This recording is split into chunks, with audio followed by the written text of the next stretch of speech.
Chapter 1045 Dreamwalker above the endless grey fog, in the magnificent and ancient palace. With one hand holding the unshadowed crucifix, and the other holding the sea god's scepter, he was observing the real world through the crimson star that represented judgment. In his spiritual vision, apart from the short Miss Biyao and the golden-masked MI9 officer, there was another person hidden in the dark alley. This was a man in his 30s. He didn't have any special features, and he looked like the typical Loanese man from the mid-north area. Not only did he blend into the shadows, but he also had the characteristic of automatically making people dismiss his existence. If he weren't above the grey fog and had true vision, Klein suspected that even he wouldn't be able to discover the person if he were there in person. He would only be able to outline the person with his spiritual intuition when the person took any abnormal actions. Hiding in the shadows with psychological invisibility. Half of it depends on an item, while the other half depends on his sequence. In conclusion, this isn't a demigod. That's right. In the eyes of the king's faction, Ms. Biyao is only a sequence 7 and doesn't have any notable mystical items. If the matter concerning Viscount Stratford was really related to her, there must be a mastermind behind her, or even a faction. In this situation where there are undercurrents surging about, letting a demigod who might know too much perform the investigation might throw them into a trap. And if a demigod who knows little of the situation were to do it, there might be a chance that the information to be leaked to the 3 churches and result in an impetus for them to be investigated.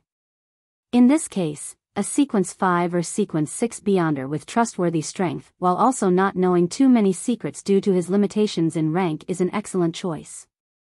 Klein silently said to himself, giving up the thought of teleporting over as Gehrman Sparrow to capture him. He couldn't get any useful information for now. He decided to wait patiently, waiting for the situation to change. Of course, it wasn't possible for him to continue monitoring from above the grey fog. If that happened, his physical body in the real world would be defenseless for prolonged periods of time.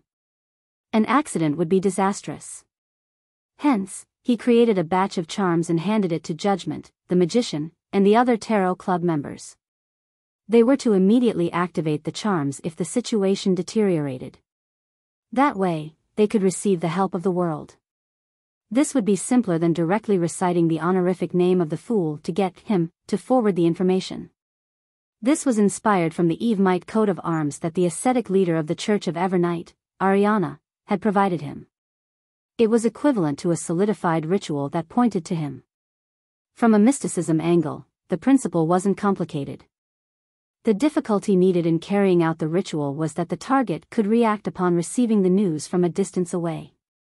This was to mean that for a limited distance, a sequence 3 saint was fine, but for unlimited distances, it needed to be at the angel level. As a newly advanced demigod, Gehrman Sparrow was able to allow the charm to be useful because, when he made it, he used the corresponding honorific name and symbol of sea god Calvetua, and with the help of the grey fog, he could respond throughout the world. It sounded a little complicated, but simply put, he had made use of his other identity's level. As for the materials used for the charms, they were mostly tin, extremely easy to obtain and cheap. In the Backlund Bridge area, Biyao had both hands in her brown jacket pockets as she strolled leisurely along the streets. Under the light of a street lamp that was quite a distance away, her expression was relatively calm, but she was unusually tense. The hands in her pocket either held the handle of the wintry blade through a hole while the other was holding onto a charm made of tin with some force. That was the summoning charm, provided by the world Gehrman Sparrow. As she walked, she made several detours without suffering from any ambush. The night remained quiet and tranquil. Initially, she was worried that the king's faction would be able to openly capture her through MI9 or other official organizations and bring her back for an investigation. In this case, summoning Mr. World would only lead him into an extremely awkward and dangerous situation. It was equivalent to being at odds with all the official factions in Backlund. But later, she realized that such a development wouldn't occur. This was because her existence would be exposed to the 3 churches. When that happens, the ones doing the investigation definitely wouldn't be the king's faction inside MI9. The investigation must be done in secret. The person that appears might not even be someone from the military. Well, they're still watching, afraid that I'm only bait? Mr. World said not to trouble him if we can resolve it ourselves. Zio looked around her without letting down her guard. She didn't continue loitering outside and returned to the periphery of East Borough and entered her rented condominium. Frankly speaking, she didn't want to involve Furs in this risky endeavor. However, the two of them were the ones who had been following Viscount Stratford. This meant that Furs had also been put on the investigation list. Although, as long as Furs hid in East Borough and seldom went out, it wasn't certain that MI9 could find her. Doing so would lead to the corresponding investigations to reach out further. Based on her past experience, family and friends, as well as people communicated by letters would definitely be investigated. This easily affected others. Furthermore, if the two of them hid separately and didn't stay together, the feeling of them being bait became too obvious. It made it difficult for them to hook up any targets. After getting Furs's approval, Zio finally chose to face the subsequent development with her friend. Opening the door and entering the house, Zio had just taken off her cap when she saw Furs put down the magazine. She stood up, curled her hair, smiled, and asked, "You weren't followed, right?" This was a secret signal that the two of them had agreed upon ahead of time. On the surface, it showed their concern about being followed, but they were actually asking if they had been investigated. No. Zio shook her head seriously. Furs didn't continue this topic. Instead, she went on and on, grumbling about how she couldn't buy any good tea leaves or alcoholic beverages in the vicinity. It required her to walk very far to find them. This warm and peaceful atmosphere continued till late at night. The two of them entered the bedroom and slept in a bunk bed. After the candles were extinguished, Zio was about to say something when a holy light suddenly appeared in front of her. The light instantly condensed into a silhouette, and 12 pairs of wings formed from scarlet flames appeared on its back. The figure descended and the layers of wings closed, enveloping Zio. Mr. Fool's angelic blessing. Zio was instantly enlightened. This was also a matter that she had solemnly asked Mr. Fool when she made the prayer to contact the World Gehrman Sparrow, as she already knew that, apart from the Demonist sect, the psychology alchemists was also working with the King's faction.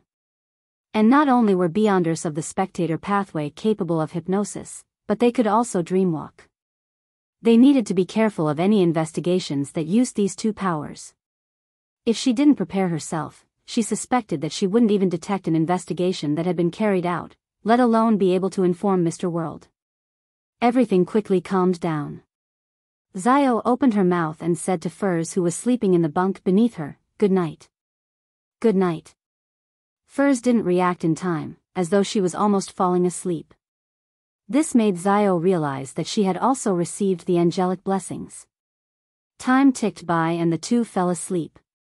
After an unknown period of time, the dazed Zio suddenly snapped awake, aware that she was dreaming. Right on the heels of that, she felt something shadowy floating in the dark sky, and all kinds of thoughts from deep within her heart surged out to form a dream. These thoughts were mainly things that she had been most keenly aware of recently, including the night she barged into the warehouse and attacked Viscount Stratford. At first, Zio was a little frightened. She wanted to wake up from her dream, but no matter how hard she tried, she couldn't extricate herself from that state. It was as though she was still in a dream even when she opened her eyes. She quickly calmed down and tried to control those thoughts, only to realize that it wasn't difficult. Thus, the memories of the attacks on Viscount Stratford were buried. However, after some consideration, Zio deliberately didn't do it well, leaving some clues behind. In the dreamland, she and Furs discovered that something weird had happened inside the warehouse, but it wasn't the same account she gave to MI9 that the tornado tore through the roof. Furthermore, they didn't escape immediately. Zio believed that this would allow the person who invaded her dreams to notice a problem but be unable to resolve it. After this, the investigators would confirm that there was a demigod or some faction behind the two of them. They would then believe that they weren't too difficult to deal with because the level of the secret wasn't too high. This way, it was likely that they would send a demigod to deal with the aftermath. And this was a development that Zio anticipated. After all, every demigod had a high probability of knowing the king's secrets due to the positions they occupied. At this moment, Xiao's dream began to turn scattered, as though she had escaped some sort of guidance. She knew that this was a sign of the intruder leaving. For the rest of the night, nothing abnormal happened to her and Furs. The sky lit up and the morning sun's rays started to emanate through the thin fog. After breakfast, Audrey brought along her big golden retriever, Susie, her personal servant, Annie, and her bodyguard. They boarded their carriage as usual and headed for the Lone Charity Bursary Foundation at 22 Phelps Street. The chiming of bells rang out from the outside occasionally, bringing with them some sort of special energy. It made Audrey turn to look at the street and take in the sights of people coming and going. This calmed her down and made her feel more energized. She only felt that the whole world was filled with vibrancy. Just then, from the corner of her eye, Audrey saw a figure in the carriage. The figure was wearing a black three-piece suit, a dark red bow tie, and held a top hat in his hand. His hair was completely white, but it was still thick. His light blue eyes seemed to contain infinite wisdom. This was Vin Rambus, the psychology alchemist's counselor, a demigod from the spectator pathway. Suddenly, Audrey fell into a daze, as though she had lost all her vigilance and wariness. In the carriage, Susie, Annie, and the others wore vacant looks as though they had entered a state of blankness. Vin Rambis's gentle voice rang out, 2 things. Firstly, don't you know Furs and Xiao? Arrange to meet them and hypnotize them. Chapter 1046. Test. That gentle voice seemed to resonate with the thoughts deep in Audrey's heart. She only felt a little resistant to it before feeling as though it came from her heart, and that it was her truest thoughts. Vin Rambus looked at her emerald green eyes and said unhurriedly, secondly, in the upcoming banquets and balls, don't be as opposed as before to the few princes who take the initiative to show their fondness. Also, praise them a few times in front of Earl Hall and his wife. Remember all of the above, this is the reflection of your subconscious. Then, forget that I once said these things to you. Forget that this behavior is different from your usual behavior. Don't try to seek blessings, and stay away from key spots in the Church of Evernight's Mass. With that said, Vin Rambus retracted his gaze from Audrey's eyes. He turned to cue Annie and the rest, preventing them from being surprised by their mistress's subsequent odd behavior. After dealing with all these things, he disappeared from the carriage without causing a stir. Ring. Another bike passed by the window as Audrey's slightly anxious eyes recovered their luster. She looked at the people on the street coming and going when she suddenly let out a soft exclamation. Then, embarrassed, she turned her head to say to Annie and the rest, I forgot something. I have to visit Glaint first. At this moment, the carriage hadn't left Empress Borough and wasn't too far from Viscount Glaint's residence. The servants like Annie didn't find it strange or become put in a difficult position. They quickly instructed the coachman to turn into another street. This continued until 20 minutes to 10 in the morning. Audrey finally arrived at Phelps Street. She walked into the second floor of the Lone Charity Bursary Foundation and entered her director's office. Looking at Annie and the others either organizing documents or using the spring water they brought alone to prepare black tea, Audrey brought Susie along to the lounge that was attached to her office. It was as though she wanted to check on her face to determine if she needed her lady's maid to help touch up her makeup. During this process, Audrey glanced at the keyhole and asked Susie in a relaxed manner, was there anything abnormal with my behavior today? This was a habit that she had only gotten in the past few days. It had only started from the moment Vin Rambus disappeared. She knew that Mr. Fool's angelic blessing wasn't permanent. It could only be sustained for some time, and she wasn't able to determine when Vin Rambus would visit her. When that happens, she wouldn't have the time to pray to Mr. Fool and do the corresponding preparations. Therefore, from her understanding and cautious attitude towards psychology and mysticism, she not only checked her behavior 3 times a day for any abnormalities or for any excessive coincidences, but she also instructed Susie to take note of her condition and be her mirror. This was a precautionary measure of being hypnotized by Vin Rambus and cued without realizing it. Susie sat by the side and thought seriously before saying, yes. Audrey's smiling expression stiffened. She quickly looked at Susie and waited for her explanation. Susie wriggled her nose and looked around before continuing. You didn't plan on paying a visit to Viscount Glaint when you left the house, but you changed your schedule halfway. You'll inform me of the general schedule ahead of time over the past few days. Also, you said that you would discuss it with me if you decide to suddenly change or add to the schedule. Upon hearing Susie's reply, Audrey's expression turned grave. She still didn't feel that there was anything unusual about this matter, but this situation was extremely abnormal. This made her almost certain. Vin Rambus had been here before, right after she left her house and before she headed for Glaint's residence. The other party had already cued and hypnotized her and removed all traces.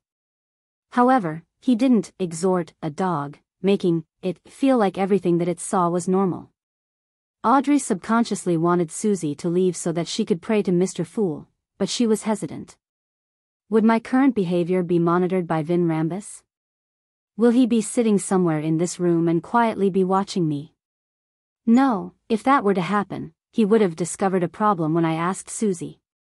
Praying wouldn't make the outcome any worse. Even if he's here, Mr. Fool would also discover it.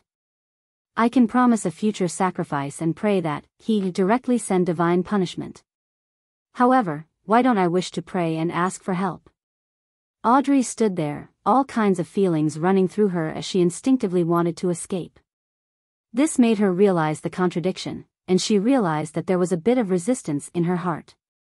From the perspective of psychology and mysticism, she had a vague guess.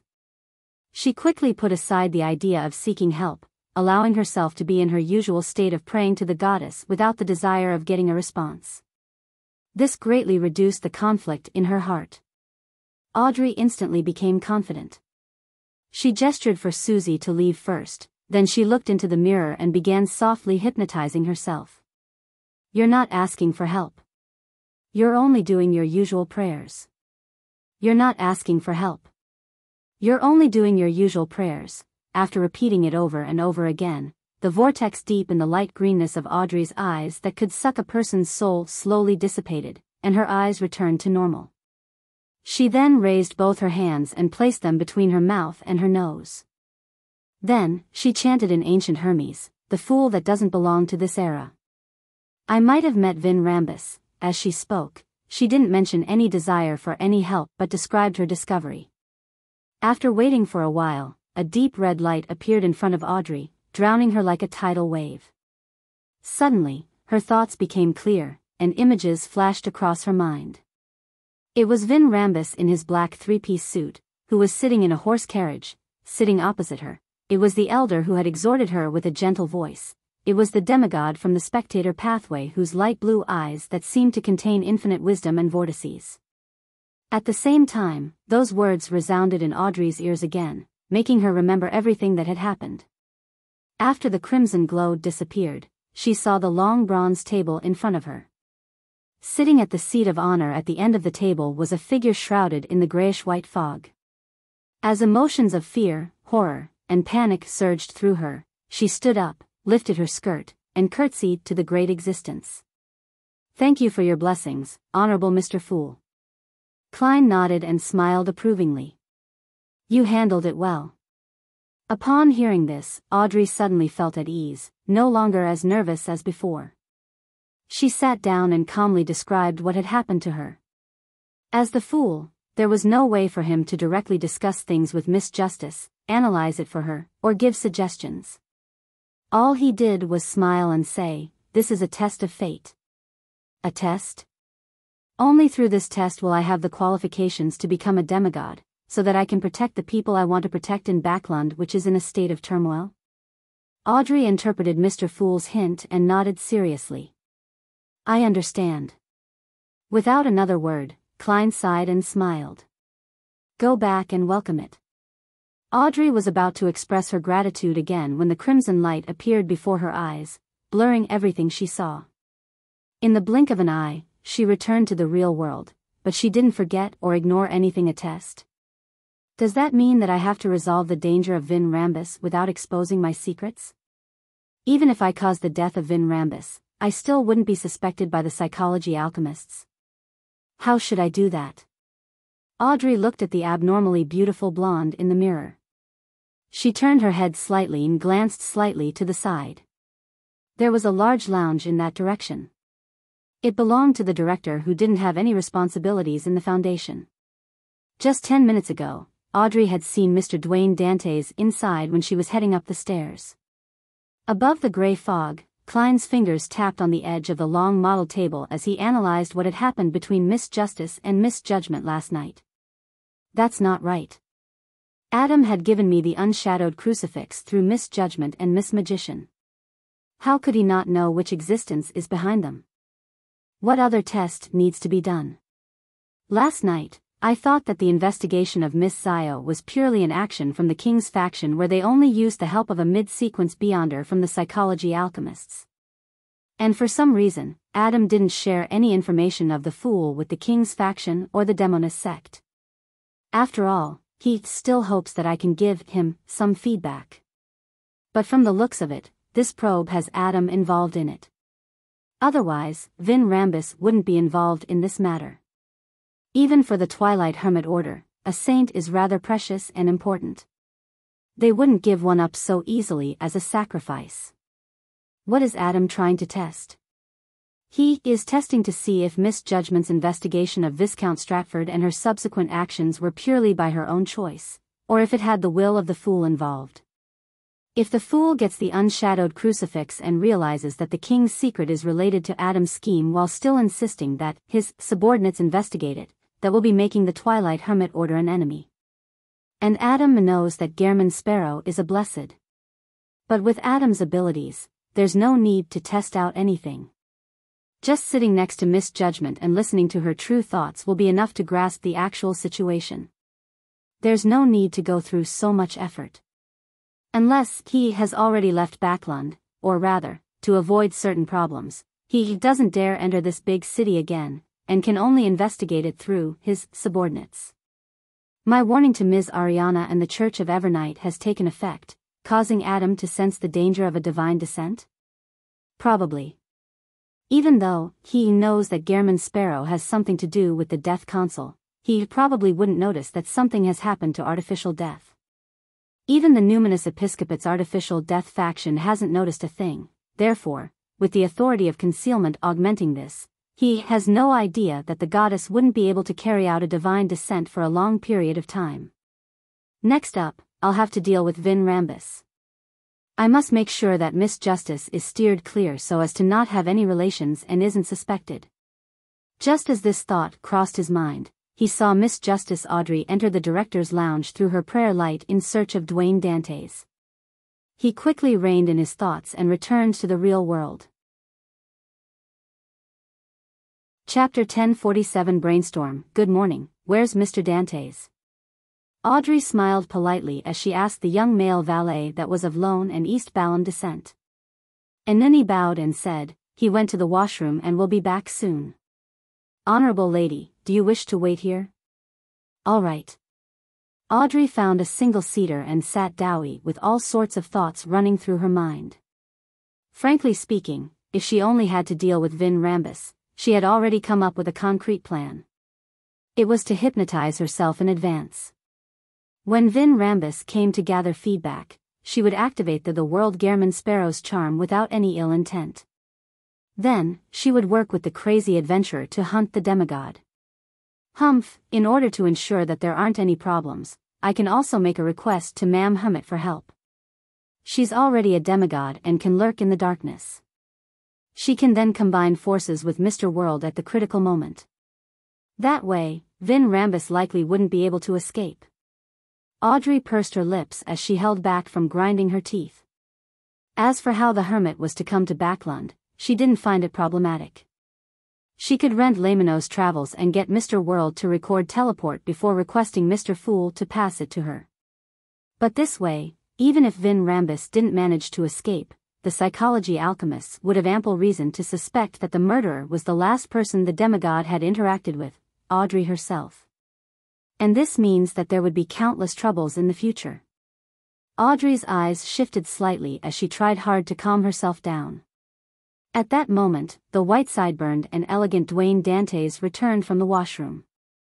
He smiled and greeted the noble lady who was waiting for him. After letting his valet, Enuni, guard the door, this tycoon looked around before finally turning his gaze to Audrey. "You seem to have encountered some difficulty." Audrey didn't interpret Mr. World's actions and replied frankly, yes. She gave a description of what she had encountered and said, "What should I do to solve the problem?" What she really meant was how she could avoid leaving behind any remnant problems for the future. Klein smiled and said, "Why don't you discuss it with the two ladies?" "That's right.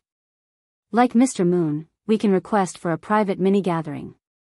"Oh, Judgment Zio, the magician Furs will definitely participate. Apart from them, I can also invite Mr. World, Mr. Hanged Man, Ma'am Hermit, Mr. Moon, I can count him out." Audrey felt excited for some baffling reason. At this moment, she felt as though she wasn't fighting alone.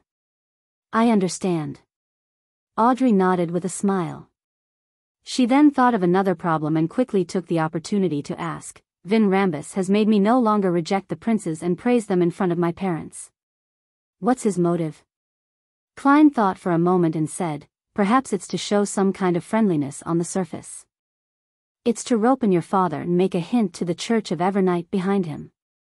Regardless of the king's secret, whether it succeeds or not, he will definitely need at least one Orthodox Church's support so as to reduce the opposing forces." "Is that so?" Audrey didn't really reject Mr. World's explanation. This was the politics she was familiar with if she stripped off the outer shell that involved beyond her powers. She didn't stay any longer and returned to her own office. After settling her daily affairs, she grasped her afternoon break and prayed to Mr. Fool and applied for a mini-gathering to be convened. Above the endless grayish-white fog, dark red beams rose up around the long bronze table. Audrey looked around, stood up, and curtsied to the other members. "Everyone, I have something I wish to hear from you." "It sounds urgent," Alger nodded gently and replied. Audrey sat down and said, "Yes." She then looked at Zio and Furs. "I met Vin Rambus this morning. He hypnotized me to do two things for him and to forget his appearance. Fortunately, I was quite careful and cautious. I quickly discovered something odd, and thanks to Mr. Fool's blessings, I remembered everything. One of the things Vin Rambus asked me to do was to arrange for a meeting with Miss Magician and Miss Judgment and take the opportunity to hypnotize them. I'll then obtain intel on the instigator for the actions they had recently taken and also get them to leave Backland as quickly as possible." "What?" Furs was originally worried about Miss Justice's safety, but she never expected things to make one rotation before coming back at her and Zio. To think they targeted Miss Audrey. It's really hard to guard against them. She's targeted by a demigod. After a moment of shock, Furs felt more astonished and afraid. She couldn't help but look at her friend and saw Zio sitting calmly, but her hands had unconsciously clenched into fists. Katlia didn't understand something as she frowned and asked, "The psychology alchemists, or should I say Vin Rambus, discovered that Miss Judgment and Miss Judgment are members of our tarot club?"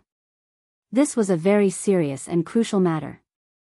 Audrey shook her head and said, "No, it's only because I know them in the real world." At that moment, she no longer tried to hide her identity from Furs and Zio. In fact, ever since Zio joined the club and obtained the judgment card, Audrey knew that she would be exposed sooner or later.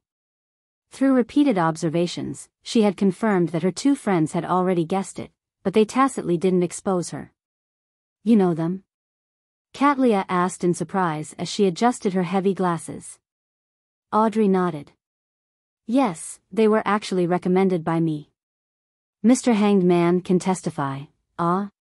Didn't we chant Mr. Fool's honorific name because we wanted to save ourselves and get pulled in here? How did it become a recommendation process?"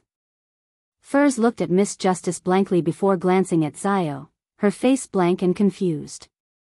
Zio also had that rare, similar expression because the word recommended had exceeded what she knew as well as her speculations. Audrey felt a little embarrassed. She blinked and explained to her two friends, "Because all of you have your own special qualities, and I also hoped that the Tarot Club will develop and expand, I recommended the two of you to Mr. Fool. However, this was just a chance for you. If you hadn't passed Mr. Fool's test, he wouldn't have pulled you in. Test? What kind of test did I undergo? Furs was still confused. As for Zio, she thought of many things, especially the origins of the paper that had Mr. Fool's honorific name, as well as her frantic search for an exorcism. No wonder I had an inkling that they knew each other. No wonder misjudgment only entered the club after so long.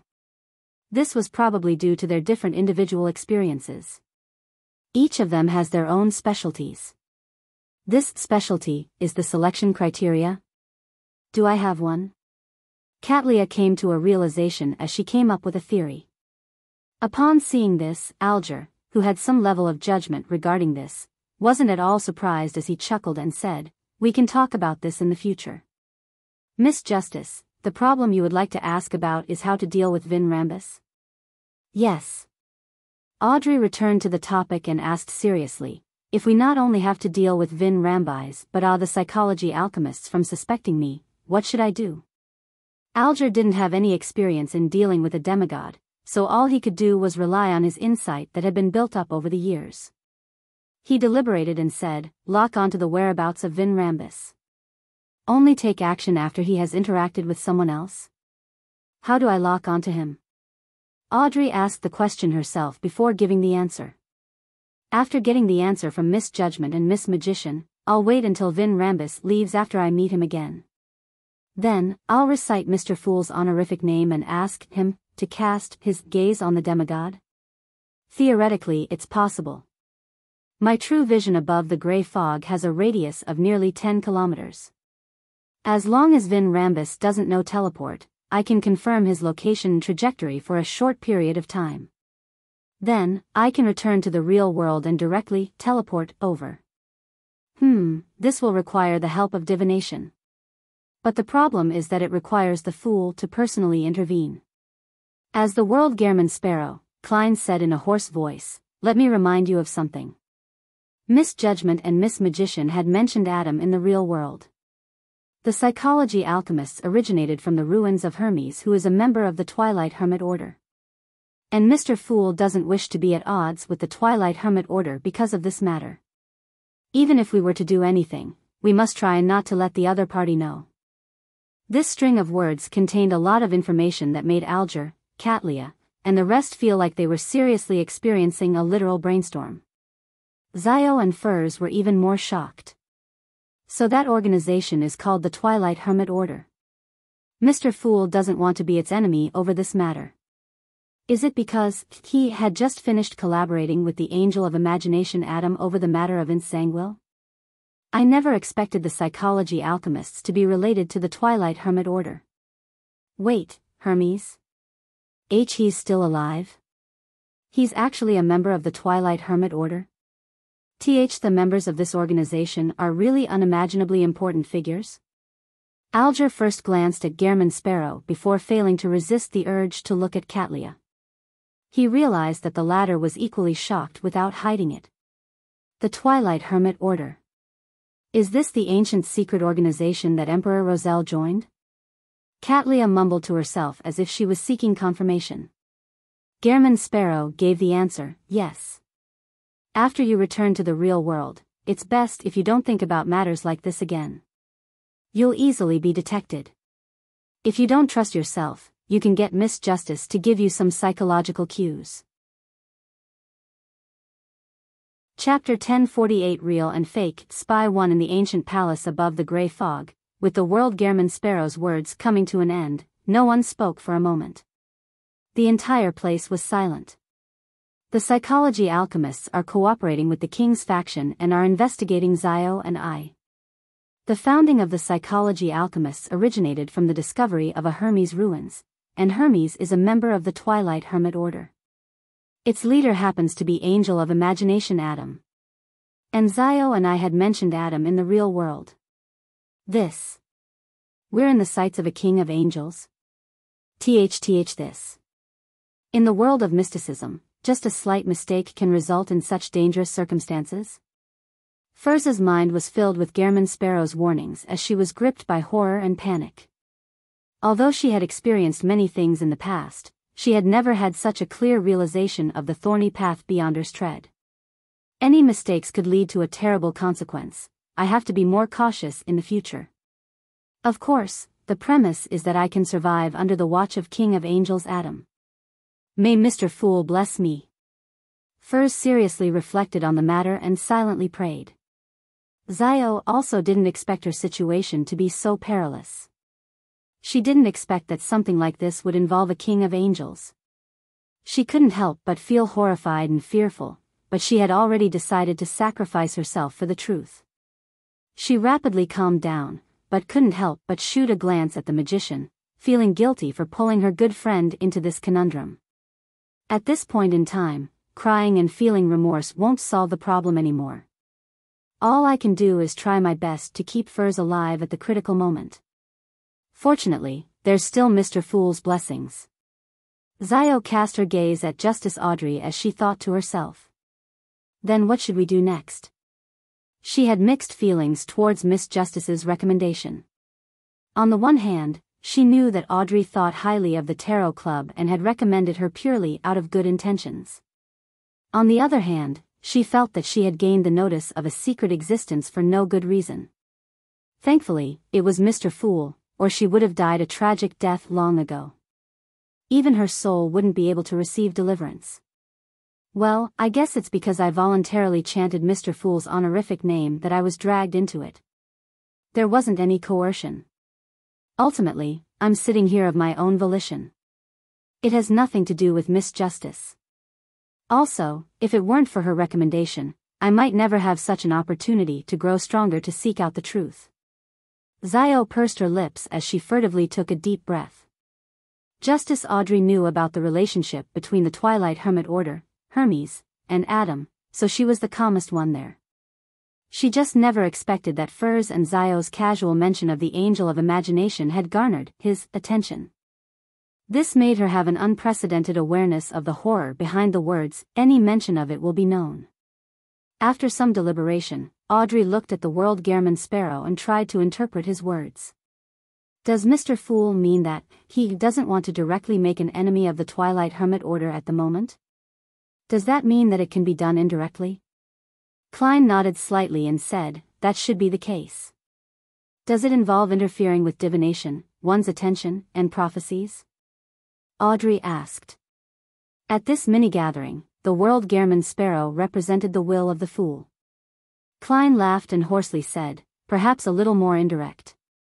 He answered vaguely because the Fool hadn't thought of what to do either. Their conversation seemed to inspire Alger.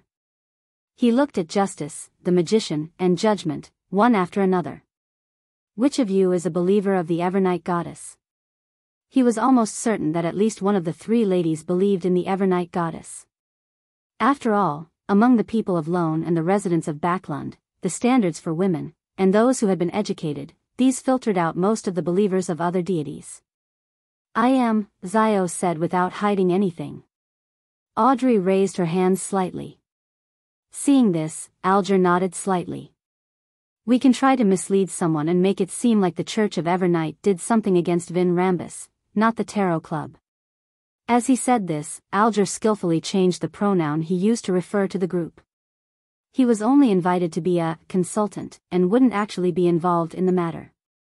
He should have said, you should do this and that, but he had chosen to use we, pushing the blame to the Church of Evernight.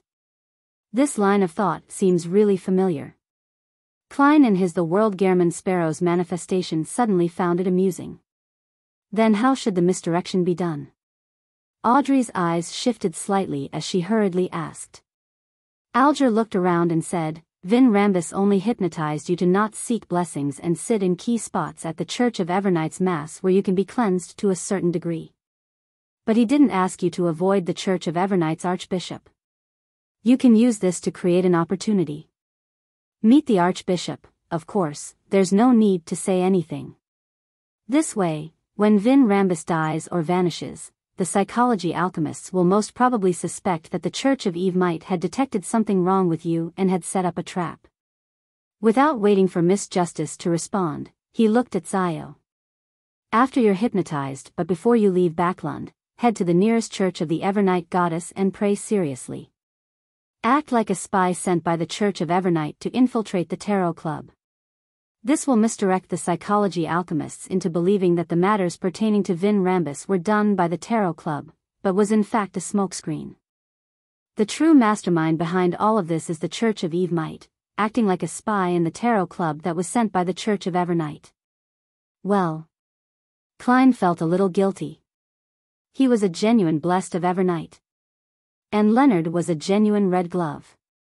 It should be said that the Tarot Club's convener and host, Mr. Fool, also draws the crimson moon on his chest. Klein muttered in amusement and helplessness. As a result, he was also rather inspired. This can only fool typical Beyonders. Without the blessings of Mr. Fool's angel, the higher-ups of the psychology alchemists can easily figure out the truth, Katlia reminded.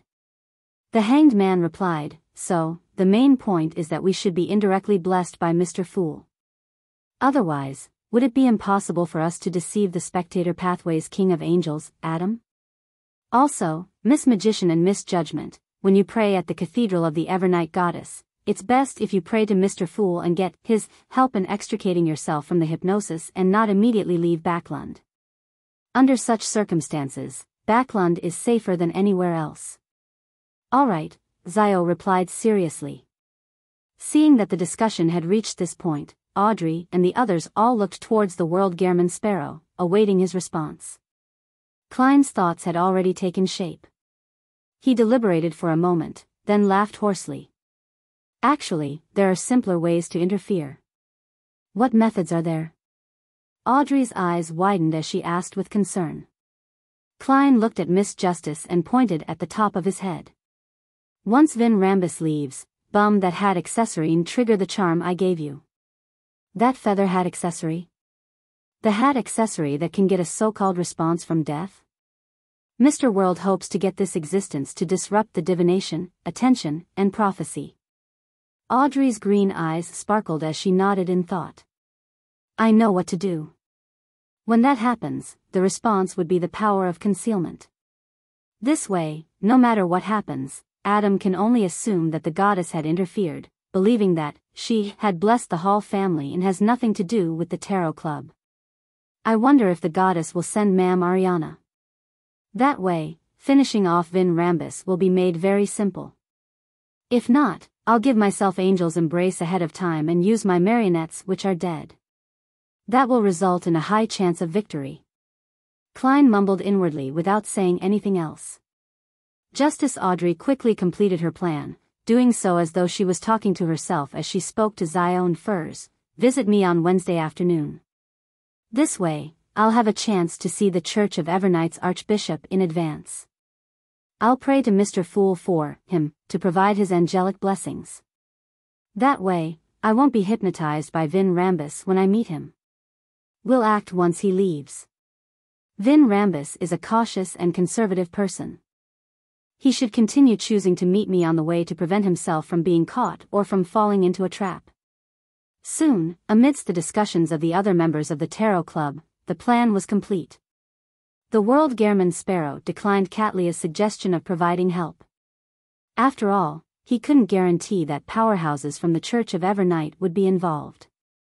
As for the payment, all the spoils would belong to the world, and Audrey would provide him with a free help commission according to his request.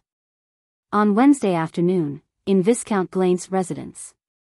After returning to the Turf Club, Audrey, who was wearing a simple white dress shirt and a pair of pants of the same, bright leather boots, and a black leather jacket that clung to her waist, stood inside the Viscount's study and looked at Zio and Furs.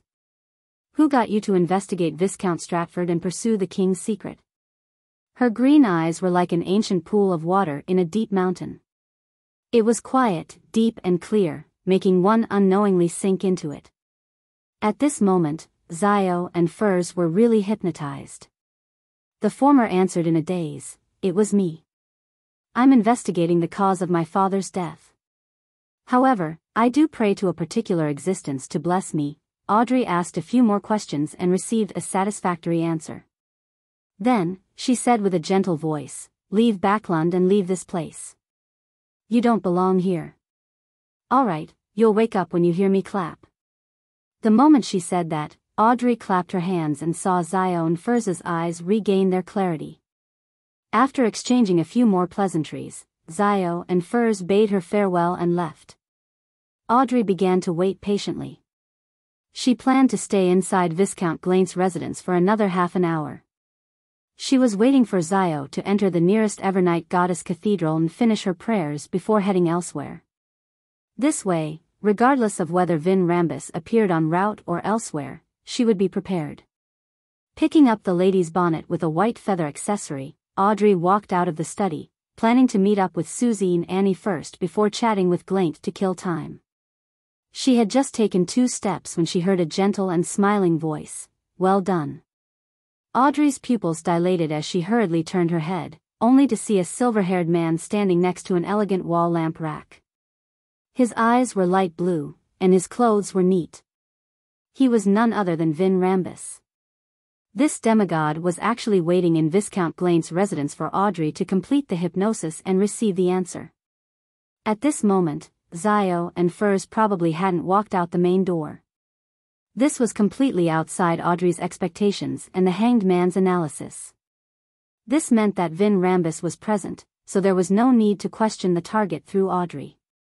Being in the vicinity and personally hypnotizing them was just as dangerous. 1049 Spectators' intuition. How did this happen? Even if Xiao and Furz didn't meet with any delays en route and maintain a relatively fast speed, it would take at least 15 minutes to arrive at the nearest Evernight Cathedral. Luckily, I was cautious enough and had prayed to Mr. Fool for an angelic blessing ahead of time. I also actually hypnotized Xiao and Furz. An upheaval of thoughts instantly ran through her mind before she rapidly suppressed them. At first, she looked confused, and then her face wore a look of realization. It was as if she had finally woken up from her long dream and remembered the things that had been neglected. "Mr. Rambus, why are you here?" Audrey made her voice sound ethereal, as though she was still in a dreamy stupor. As she spoke, she made use of the control of her emotions as a psychiatrist to make an unavoidable hint of anxiety flash through her mind, doing so without causing any abnormalities. This unexpected turn of events made her unsure of how to proceed. Without a doubt, she understood that she had to first deal with Vin Rambus's subsequent questions so that the demigod wouldn't suspect anything.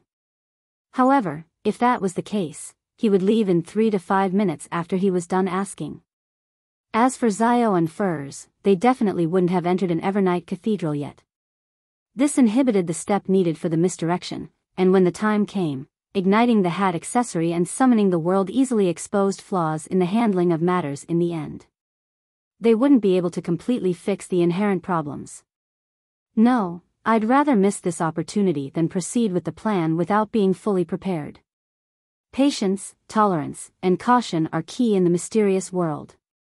At the very least, Vin Rambus will be making use of me for a long period of time and not directly harm me. He wishes that I marry with some prince, and this process will take more than half a year. I still have plenty of time. I can wait for the second, third, or even fourth or fifth opportunity. The only problem is that I need to inform Xiao and Furz and get them to really hide as quickly as possible. Audrey quickly came up with a decision as her eyes restored to normal while showing hints of wariness and fear. After observing her reaction and hearing her question, Vin Rambus smiled and said, "This should be your first time hypnotizing someone, and I was worried that an accident would happen, so I specially came here to wait." "Heh, given your background, you don't usually have the chance to do this." His voice was gentle and laced with concern. It made the wariness and fear in Audrey's eyes subside bit by bit. But in Audrey's mind world, she once again felt her consciousness being split apart. Some of them were raised, looking down at the island and the sea. This made her clearly realize that her fond feelings and sense of security that she had just felt were all artificial. Seeing that Audrey had returned to normal, Vin Rambus nodded and said, "How did they answer your question just now?" Audrey honestly said, "Xiao said that the investigation of Viscount Stratford and the pursuit of the king's secret was all of her own will. She was very suspicious about the death of her father. Her father was the former captain of the Royal Guards, Earl Mason dear. However, she mentioned that her actions were blessed by a certain existence. As she answered, Audrey almost stopped talking. This was because her spirituality high in the sky was looking down at herself, one on the island of consciousness and the spiritual sea. She saw a figure rising up from the bottom of the sea as it followed up steps that appeared, passing through the subconscious realm and landing on her body of heart and mind's island. The figure was wearing a black three-piece suit, with a head full of silver hair. It was another Vin Rambis. There wasn't a hint of a smile on Vin Rambis's face. He had an extremely sinister air, and a part of his skin was covered in grayish-white scales. Not only did his eyes turn from pale blue to golden, they also turned vertical, looky happy face like a particular animal. If it weren't for the fact that she had experienced something like this before, just the intense level of nervousness she currently felt might have prevented Audrey from acting as though she hadn't noticed anything while ensuring that she didn't stop speaking or end up stammering.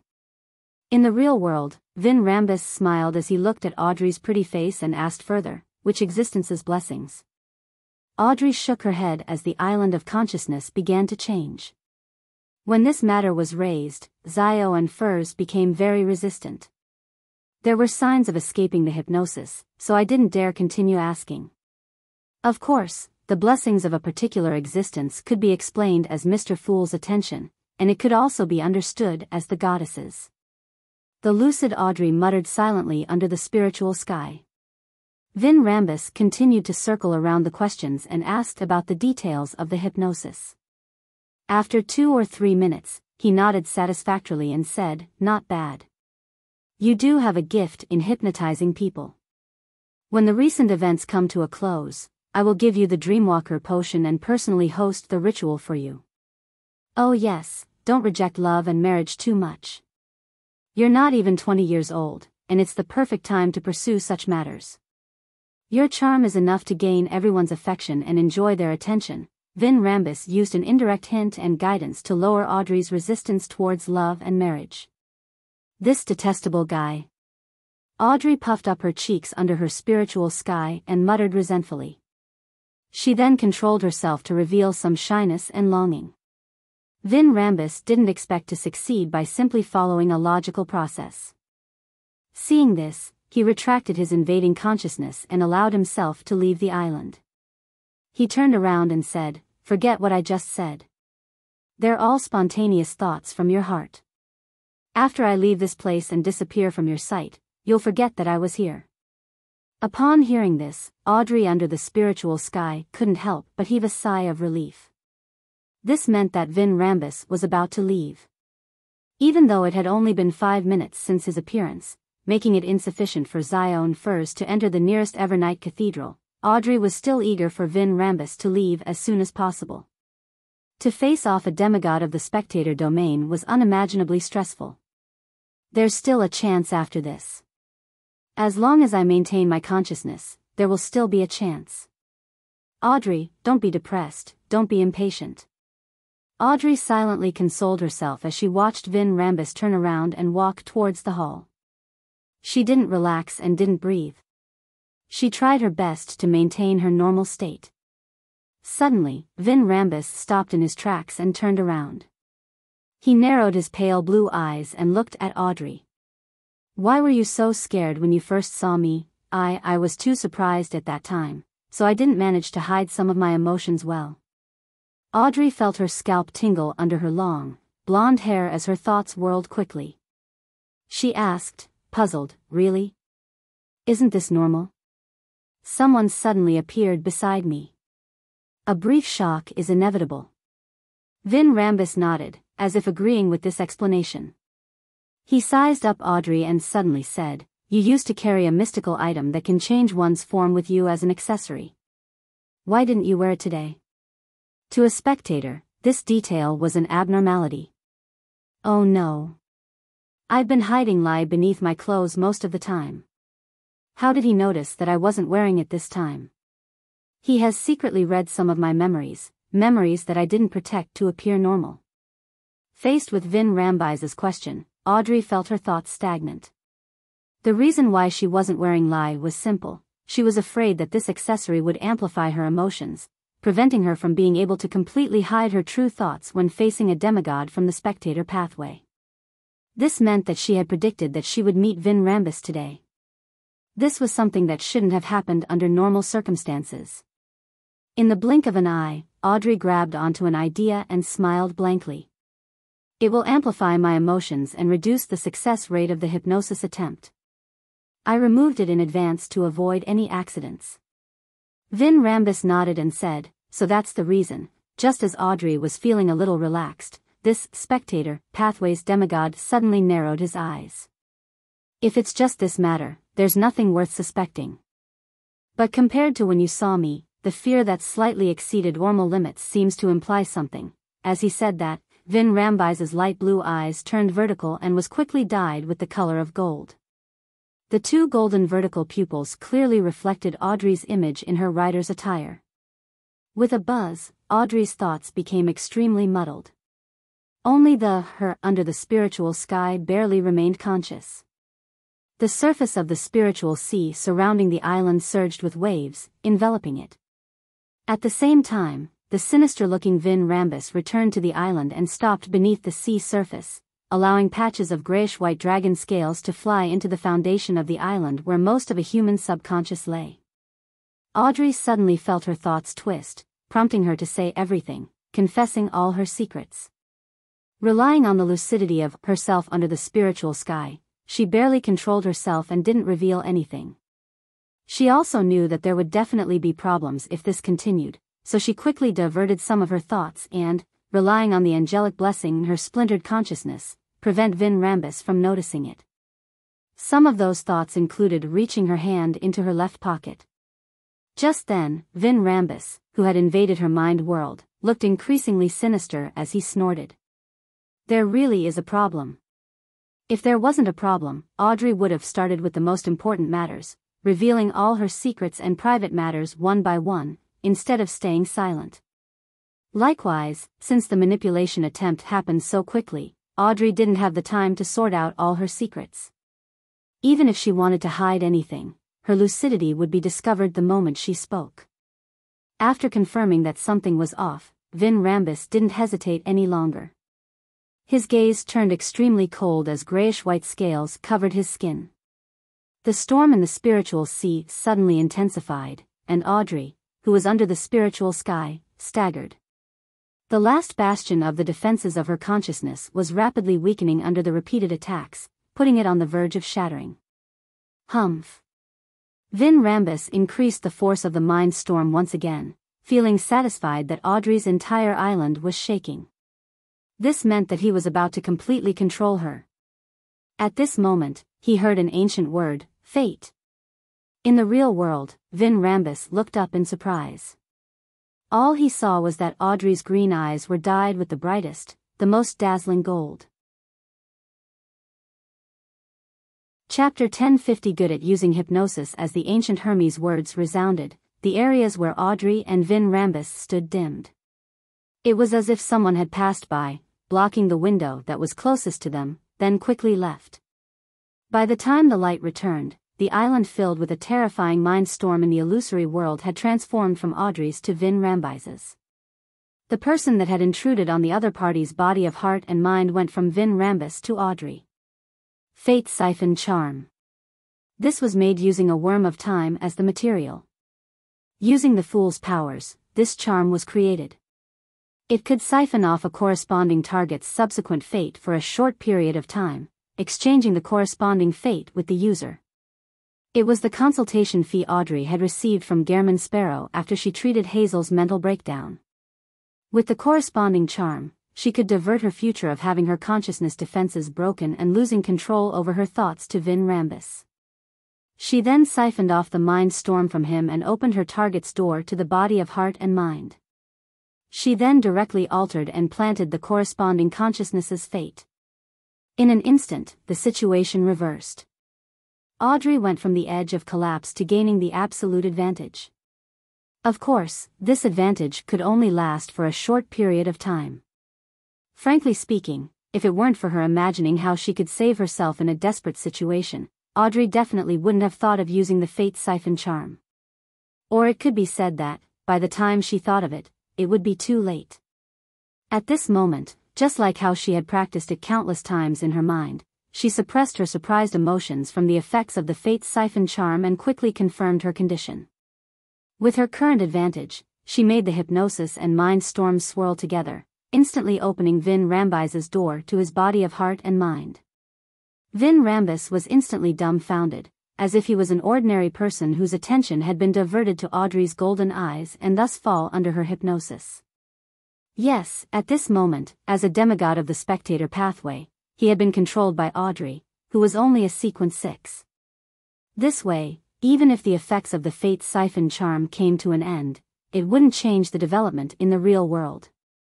However, Audrey knew that, with the help of the magical charm, she was using Vin Rambis's powers to open the door to his body of heart and mind and achieve initial control. Whatever she wanted to do later would definitely be rejected by him, and with her sequence level, she had no means to resist or control such intense power. Furthermore, she could clearly sense that Vin Rambis was subconsciously resisting his current state.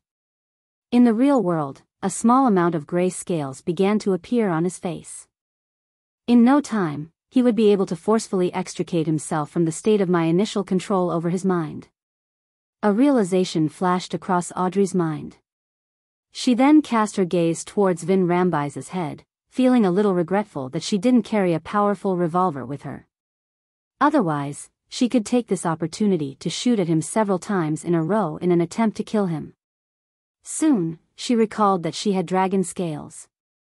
She believed that Vin Rambis definitely had it, and that it was even stronger. It wasn't something an ordinary attack could tear through, even most mystical items that were at the mid or low sequences couldn't do so. And if she couldn't kill him in one shot, Vin Rambis would definitely be able to use this opportunity to regain consciousness and escape her control. Without any hesitation, Audrey, who lacked the appropriate offensive abilities, quickly came to a decision: hypnotize him. He's best at hypnotizing and is very resistant against this, so he wouldn't prepare any additional items that can affect his defense. I can't let him do things that will be against his will. With our difference in levels, I definitely can't resist the corresponding subconscious resistance he puts up. Thoughts ran through Audrey's mind as she spread her slightly parched lips. She tried hard not to show any signs of abnormality as she looked into Vin Rambis's eyes and said in a gentle voice, "Find a spot inside Glaine's mansion and wait. Find me in the garden." 15 minutes later, such a subconscious thought didn't stir any obvious signs of being rejected, therefore, Audrey was able to complete her control rather smoothly. To Vin Rambis, he was indeed looking for Audrey today, and the venue for the meeting was also Viscount Glaine's mansion. Audrey's hypnosis was simply changing the corresponding time and place, and the discrepancies were just in a very small aspect. It matched Vin Rambis's thoughts and didn't waste too much of his effort, therefore, she didn't encounter any intense resistance. "Alright," Vin Rambis responded to Audrey's words. Audrey didn't care to let out a sigh of relief. She focused and continued looking into the other party's eyes. She gently said, "You will only come looking for me in 15 minutes, so you haven't seen me today. Since you haven't seen me, everything that happened just now definitely didn't happen. They will be forgotten." As Vin Rambis had accepted the hypnosis, he followed the logical train of thought. Although there was resistance, it wasn't anything intense. Soon, the golden light disappeared from those alluring eyes. "Yes, I haven't seen you before." "Nothing happened just now," Vin Rambis repeated with a blank expression. The grayish-white scales on the surface of his skin had increased significantly again. After completing this crucial step, Audrey resisted the urge to pat her chest and thought for a second. "When you hear my singing, it will become quiet." She wanted to hypnotize him with her charm, but she realized that she wasn't able to take on a seductive pose, and she couldn't make the corresponding expressions. She could only lift her hand to comb her blonde hair and tilt her head. The ripples in her eyes swirled as her smile beamed. Following that, she hummed a melody, "Manor Under the Moon," in a nasal voice. Vin Rambis looked at the girl in front of him who looked as beautiful as sunlight, flowers, and gems. Listening to the ethereal voice, his mind gradually turned silent, as he no longer had any resistance. Seeing that her initial control was about to be released, Audrey didn't hesitate and pointed to the other side of the corridor. "Go over there, and you will regain consciousness and dispel dragon scales when you see the stained glass." She knew very well that on the other side of the corridor, there were exquisite white stained glass. This order didn't pose any danger, nor did it violate Vin Rambise's will. He immediately took a step forward, walked down the corridor, and turned right. Only when his back disappeared from her sights did Audrey slowly exhale, allowing the fear, alarm, and anxiety to surge into her heart. Her body trembled slightly as she opened her mouth slightly. She couldn't help but gasp and exhale. 10 seconds later, Audrey used placate on herself and calmed herself down. Then, she glanced at the wall clock and stood there, raising her hands and placing them in front of her mouth and nose, reciting Mr. Fool's honorific name in a low voice. She prayed for an angelic blessing again and requested this great existence to tell the world Gehrman Sparrow that she had confirmed when Vin Rambis would arrive and would summon him 2 minutes ahead of time, allowing him to arrive at the appropriate moment. There was no need to be in a rush or to be too close to prevent Vin Rambis from being aware of an ambush. During this process, Audrey only briefly mentioned what had happened. She didn't elaborate on it to prevent wasting any time. Following that, she raised her hands and pressed her cheeks, completely restoring her expression to normal. She began hypnotizing herself, allowing herself to sing the melody the moment she saw Vin Rambis. After doing all of this, Audrey went to the main hall and first found the golden retriever, Susie. She then retrieved the lie necklace and the alcohol nemesis diamond brooch. The latter, which could resist any mental influence, could only be worn for half an hour, otherwise, the damage one's liver and brain suffered would be irreversible. Therefore, Audrey prepared to wear them again after she left Glaine's residence to prevent Vin Rambis from finding her midway. Susie didn't notice anything amiss with Audrey as she watched her wear the brooch and necklace. After a few minutes, Audrey folded a black fishnet glove into her equestrian pocket and used the excuse of going to the washroom, making a detour to Viscount Glaine's garden. Then, she looked at the large clock hung up on the attached tower, her mind tensing up as she memorized the time. To her, she was afraid that Vin Rambis wouldn't come, but she was also worried that he might come early or be late. Time passed by slowly and Audrey used placate twice to calm herself down. When there was still 2 minutes and 15 seconds left, she took off the feather accessory on her hat and flicked her wrist. The scarlet flame soared, igniting the white feather. This was Lie's flame-controlling ability. As the flames burned, they turned pale. In just 2 or 3 seconds, the feather, which was a product of artificial death, was reduced to ashes. Nothing happened around her. Looking at the clock, Audrey took out a charm made of tin and recited a word in ancient Hermes, lightning. The charm lit up as though many tiny electric snakes were entangling with it. It was a charm that summoned Gehrman Sparrow. When the lightning dissipated, the charm completely disintegrated and melted into the void. However, there was still silence without so much as a sound. Zio and Furs should have found a church of Evernight Cathedral and begun praying. Audrey calmed down and pretended to enjoy the flowers of the remaining autumn days. She didn't lift her head to look at the large clock, counting the time in her heart. 3, 2, 1. She slowly raised her head and looked around, but she didn't see Vin Rambis. He discovered something strange and distanced himself from this place. Audrey's heart tightened as she couldn't help but think back to what she had missed. At that moment, she heard a gentle voice. "What are you looking for?" Audrey's pupils dilated. From the corner of her eye, she realized that the silver-haired, blue-eyed Vin Rambis had appeared beside her at some point in time, a hint of suspicion hidden in his voice. Having already hypnotized herself, she didn't hesitate at all. She followed her subconscious and started humming the melodic Manor Under the Moon. Amidst the ethereal voice, Vin Rambis calmed down and listened attentively. Suddenly, he realized that the distance between him and Audrey had become very far despite them remaining in their respective spots. The dark night enveloped the garden despite it being late in the afternoon. A huge crimson moon rose over the top of the building as a figure stood there, wearing a black trench coat and a half-top hat. His face looked hazy due to the backlighting, 1051 different styles of different pathways. Upon seeing this scene, Vin Rambus immediately extricated himself from that state of calm, clearly aware that he had fallen into a trap. He also further realized that he was already under some sort of influence. Without any hesitation, he arched his back and his body swelled.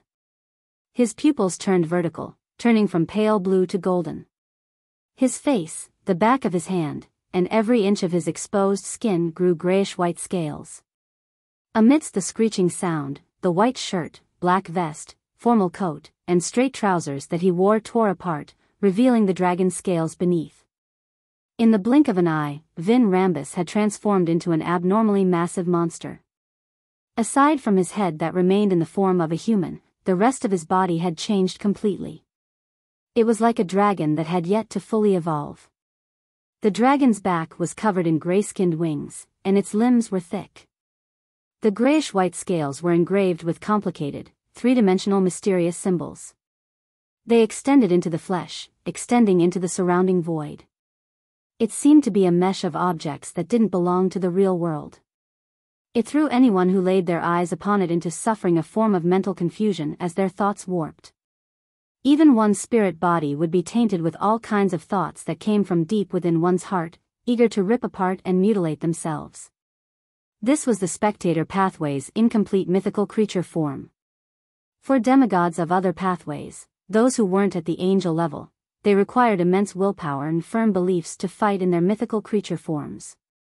Otherwise, they wouldn't be able to control the madness and the inclination of losing control. There was a high chance of them immediately losing all rationality and transforming into a monster. However, the spectator pathway was different. They had placate which could treat their minds and souls, so they weren't helpless towards the madness and inclination of losing control. Therefore, as long as the fight wasn't prolonged, they could use their mythical creature form and return to normal at will. Whoosh! All the thoughts in Vin Rambus's subconscious domain boiled over as they churned, identifying the parts of his consciousness that had been altered, purging them out and melting them down into nothingness. Whoosh! The violent winds surged around Vin Rambus's grayish-white dragon avatar. It seemed to come from reality, but also seemed to come from an illusory world. They carried a certain will as they whirled in every direction. Any creature that was embroiled would inevitably be placed into various abnormal states, stand rooted to the ground in a daze, or blindly escape towards the corners of the garden. There would be varying degrees of losing of control as their knees would buckle before they slumped to the ground. Some would even faint immediately and fall into a coma. Others would reveal their most fervent expressions, crowding around the dragon-like attendants. This was a qualitative change in dragon might, which stemmed from a mythical creature form. It went from its original state of placing others in a state of awe to mind deprivation, with even more effects. Seizing the moment when dragon might swept the surroundings, Vin Rambus focused and transformed into illusory, sinister versions of himself. Through the sea of collective subconscious which eluded most beyonders, he approached Gehrman Sparrow on the rooftop and Audrey Hall by the garden's periphery at high speeds. As a spectator, he could tell that the attacker was Gehrman Sparrow just by seeing his face and temperament. At this moment, Audrey was mumbling to herself and compelling herself based on the discussions and warnings from the two demigods, the world and the hermit, above the gray fog. I can't see anything. I can't hear anything. I can't see anything. I can't hear anything. She was trying to avoid losing control from looking directly at Vin Rambus's mythical creature form. However, this also made her unable to see or sense that a particular illusory, sinister version of Vin Rambus was approaching her body of heart and mind from the sea of collective subconscious. But suddenly, before Vin Rambus's eyes, the blonde, green-eyed girl's island of consciousness disappeared. Audrey felt a warmth from her body, as if she had returned from a cold, dark cave to the surface where the sun shined. She hurriedly dispelled the hypnosis and opened her eyes. The sun in the sky pierced through the clouds that couldn't be considered thin, scattering its resplendence. Bathed in the bright golden glow, autumn flowers bloomed in silence. Everything was beautiful and peaceful. Audrey looked around blankly, but she didn't see Vin Rambus, Gehrman Sparrow, or the huge crimson moon. This made her feel like everything that she had just experienced was just a dream. What mighty powers! A battle between the two demigods might not even harm a single flower. Audrey silently muttered to herself before calmly leaving the garden, retreating to the corridor that connected the garden to the house. She was afraid that her presence would affect Gehrman Sparrow's fight. In the concealed world, one of Vin Rambise's manifestations had also landed on Gehrman Sparrow's island of consciousness under the crimson moon. Just as he was about to set foot on it and open the door to the body of heart and mind and control Gehrman Sparrow's subconscious to make him do things against his own will, he realized that the illusory island that stood in the sea of collective subconscious was filled with a deathly silence. There were no stirring thoughts or the appearance of new thoughts. There was no way of influencing it. Puppet. Marionette. Vin Rambis instantly made a judgment. Combined with the information he had obtained in the past, he had a better grasp of Gehrman Sparrow's abilities. He wasn't shocked or depressed. Instead, he felt a sense of glee and confidence. This was because, for a demigod of the spectator pathway, he could easily tell the difference between a marionette and the true body, greatly mitigating Gehrman Sparrow's strongest ability. Besides, do you think a marionette can foil my mind invasion and control of one's consciousness? That sinister and illusory Vin Rambis swept his golden vertical eyes and found a transparent passage on the marionette's island of consciousness. On the island of consciousness, it was the symbolic form of spirit-body threads in the mind world. Right on the heels of that, Vin Rambise's figure flashed, and he traced the transparent passageway and found another island of consciousness hidden in the distance. This was where the source of where the marionettes were controlled, which meant that it belonged to the actual body. Found you. Vin Rambis snorted coldly as he conjured a terrifying mind storm in the sea of collective subconscious, allowing them to thrash about in Gehrman Sparrow's island of consciousness over and over again. This caused the nearby weather to rapidly change, and the ability to percept the surroundings via spirituality suffered intense interference. Vin Rambis took the opportunity to get close to Gehrman Sparrow's island of consciousness, and he conjured a grayish-white staircase in an attempt to furtively invade his opponent's subconscious. This was his usual style of fighting. One stayed in the light while the other stayed in the dark. While one attacked head-on, the other sneaked in. With these two angles of attack, it easily broke the target's mental walls and allowed him to control his opponent's body of heart and mind. At the same time, as a dragon avatar, he flew up and spiraled in midair. It affected Gehrman Sparrow with its dragon might and breath, complementing the battle at the consciousness level. At this moment, from deep within the sea of collective subconscious, Vin Rambis had silently invaded the Gehrman Sparrow's body of heart and mind when all of a sudden, he saw a boundless grayish-white fog. All the sea of collective subconscious around and the islands had vanished. Vin Rambise's heart tightened as he hurriedly analyzed his psyche, suspecting that he was under an illusion. However, no matter how he handled it, the grayish-white fog didn't change. Of course, there were no accidents or danger. It was as if it was just a simple background. That was pretty suspicious.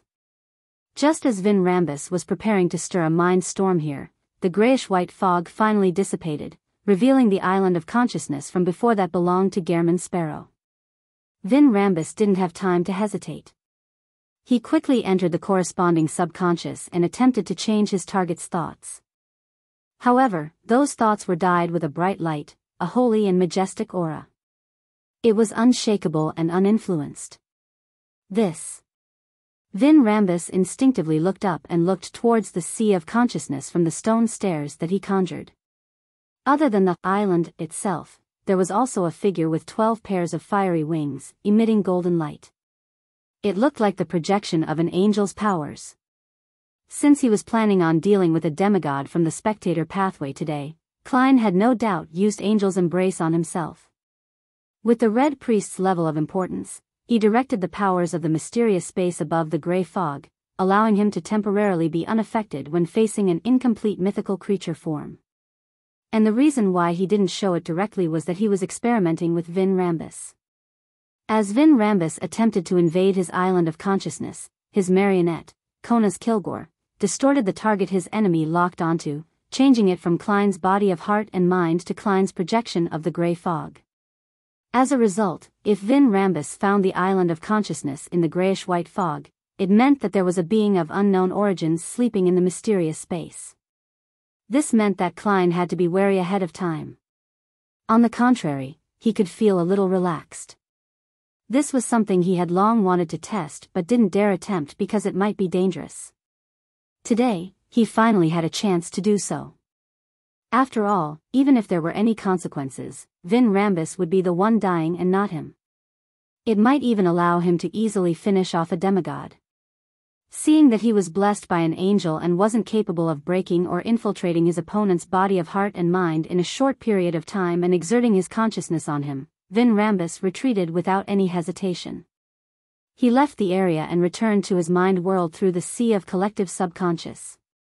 Then, the massive dragon disappeared, disappearing into thin air, preventing Klein from even finding it via spirit body threads. Psychological invisibility.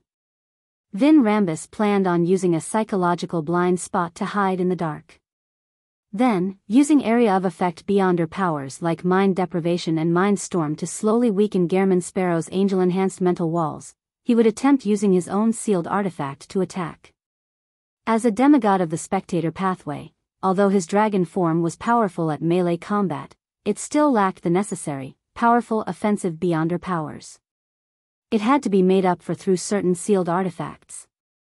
At this moment, an illusory book appeared in front of the Gehrman Sparrow who could be either the marionette or his actual self. Following that, there was an ethereal voice. I came, I saw, I record. Klein was using Lightning Storm which had been recorded by the Creeping Hunger. For something like psychological invisibility, it could be easily resolved with a full area of effect bombardment. It has to be said that, when dealing with a beyonder with such a fighting style, the storm pathway was a pretty good choice. 10:52-3 VL Boom. Lightning bolts descended from the sky, covering the entire area illuminated by the huge crimson moon with a silver forest. Lightning flashed and destructive auras swept over, not leaving any spot unscathed. The giant grayish-white dragon, which still had a human head, appeared again. There were tiny bolts of electric bolts scurrying over its scaled body. There were also some obvious cracks. Vin Rambus's psychological invisibility couldn't be maintained under such a wide area of effect bombardment. After all, his interactions with his surroundings couldn't be avoided. All he could do was eliminate his sense of presence and stay in the blind spot of one's attention. Once the level of interaction grew excessive, he didn't have the means to avoid exposure. As soon as he appeared, the lightning storm calmed down quite significantly. The Gehrman Sparrow's body on the roof instantly blurred and phased into existence diagonally below the incomplete dragon. Right on the heels of that, the glove on the crazy adventurer's left hand protruded with fine black particles that were deep and dark. Then, he opened his mouth and said as word filled with foulness and corruption from the devil language, slow. Vin Rambus knew that his opponent was using Creeping Hunger and knew the true level of the item. He found Gehrman Sparrow amusing and was about to raise his left claw that grabbed onto an ice-blue metal cylinder, slamming it down at his enemy beneath him. This was a sealed artifact with unknown origins called Rotting Meteor. Vin Rambus had obtained it from a particular existence, and he was only aware that part of it came from the cosmos. This ice-blue metal cylinder could fire special dark green bullets that would instantly poison anyone who was hit with it. They would begin rotting in a way that even their spirit bodies wouldn't be spared. This was also effective against demigods. Its negative effect was that the wielder had a probability of gaining the attention of the cosmos and suffering corruption without realizing it. If not for having the item sealed thanks to a particular existence, Vin Rambus definitely wouldn't have dared to carry it around. But even so, he tried to limit his usage of it, lest he suffered a strange death or anomaly. That was a common ending for many of the previous owners of Rotting Meteor. Currently, Vin Rambus didn't believe that the language of foulness, which was at most at sequence 5, could affect him in his incomplete mythical creature form. He planned on using Rotting Meteor to finish off the sealed artifact-equipped enemy that posed a threat. However, at this moment, his actions had really slowed down, and his entire body felt stiff. On the pitch-black roof under the gigantic crimson moon, another Gehrman sparrow in a black trench coat and silk hat had appeared at some point in time. He held a six-barreled revolver in his right hand and aimed his left hand at the Gehrman sparrow beneath him before balling his fist and turning his wrist. Earl of the Fallen, magnify. This was Klein's other marionette, a demigod from the lawyer pathway, Konas Kilgore. With the help of his magnify, creeping hunger could amplify the beyonder powers it obtained from grazing souls, almost raising it to the level of sequence 4, or in other words, at the level of a demigod. Of course, magnify couldn't be used consecutively in quick succession. It was limited to a one-time use each time. Due to Vin Rambise's current mythical creature form, no matter how magnified, slow M was, it couldn't affect him for long. Therefore, it was the Gehrman sparrow, who was actually a Nuni, who had to seize this short opportunity and control Vin Rambise's spirit-body threads. Normally, he would take 3 seconds to attain initial control. However, his opponent had already revealed a powerful mythical creature form, and time would definitely extend the time required. It would take perhaps about 7 seconds or even more than 10 seconds to succeed. And by then, Vin Rambis would have long extricated himself from the influence of slow, restoring himself to normal and carrying out the corresponding countermeasures. At this critical moment, Konas Kilgore aimed his left hand at Winner Anuni once again and clenched his fingers. Another magnify. The control of the spirit-body threads was magnified. Suddenly, Anuni's control of Vin Rambise's spirit-body threads became easier, as if the mythical creature form hadn't been revealed. In other words, he could obtain initial control in 3 seconds. This was already rather formidable, but the problem was that the dragonified Vin Rambis wouldn't take more than a second to extricate himself from the influence of slow. No, he had already escaped. At that moment, there was a gunshot. A bullet that looked lusterless, deep and profound but not dark, swiftly shot out with its many strange patterns and struck Vin Rambis, who had just escaped from his slow state. In another corner of the garden, another Gehrman sparrow in a black trench coat and a silk top hat appeared. Vin Rambise's dragon body stiffened once again. Not only did his thoughts come to a halt, even the wings on his back froze, and he had lost all his control of himself. The entire dragon collapsed to the ground. Control spirit bullet. Klein had used his worms of spirit as the material to contain the control spirit bullets made from the powers of the mysterious space above the gray fog. It could even freeze sequence 3 saints for 1 or 2 seconds. At that moment, Vin Rambis, who had an incomplete mythical creature form, wasn't much stronger than a sequence 3 saint.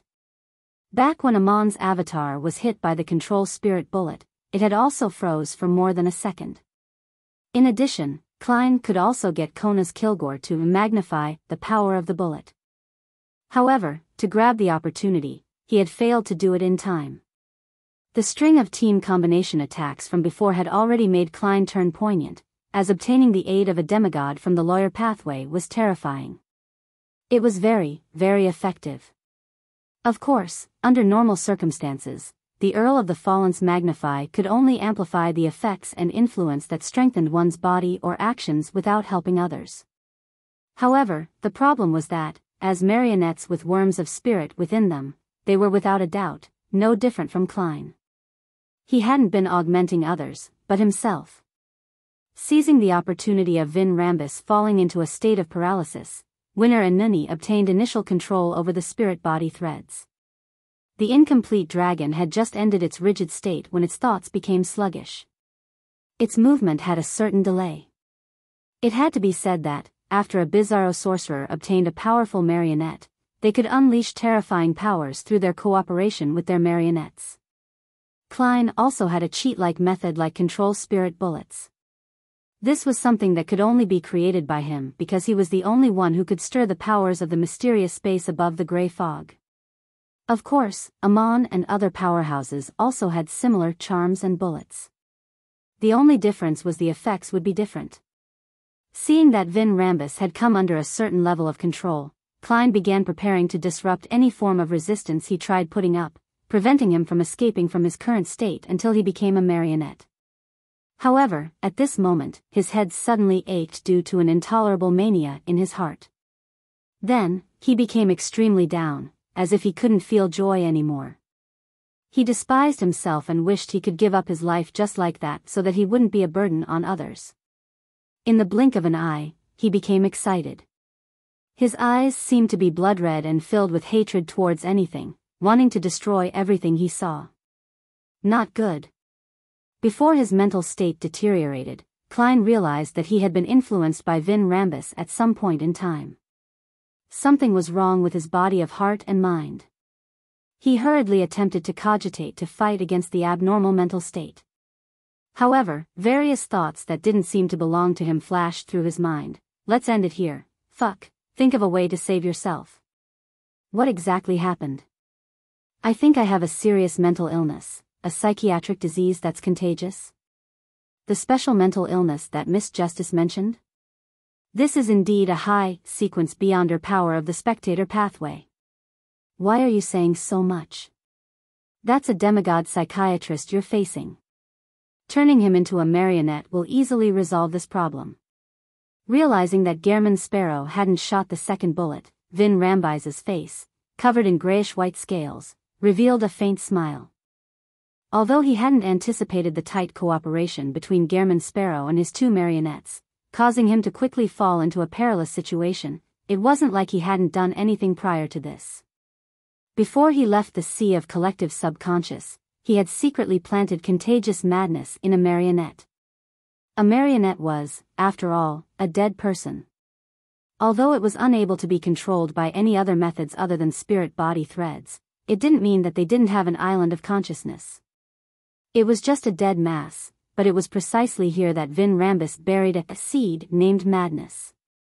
The seed couldn't affect the marionette itself, but it could secretly infect the sea of collective subconscious of its surroundings, causing the person who kept switching between bodies to unknowingly place themselves in an environment with a contagious mental disease. Also, this madness could also be transmitted via spirit-body threads. In addition, this type of infection stemmed from one's self. It wasn't something an angelic blessing could screen. At most, it would be weakened and have the effects weakened. This was a high-sequence spectator's power, manipulator's mental plague.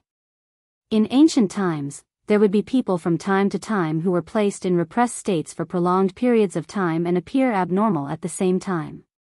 Their abnormality influenced the people around them, causing mass hysteria to happen. An ancient folk song once sang of it in such a manner: 7 young ladies are dancing weirdly on the street, 9 men are rolling on the ground laughing by their sides, on a horse carriage passing by, the nobles are slapping their faces, the stone children are crying outside the house by the street, people are hurting each other.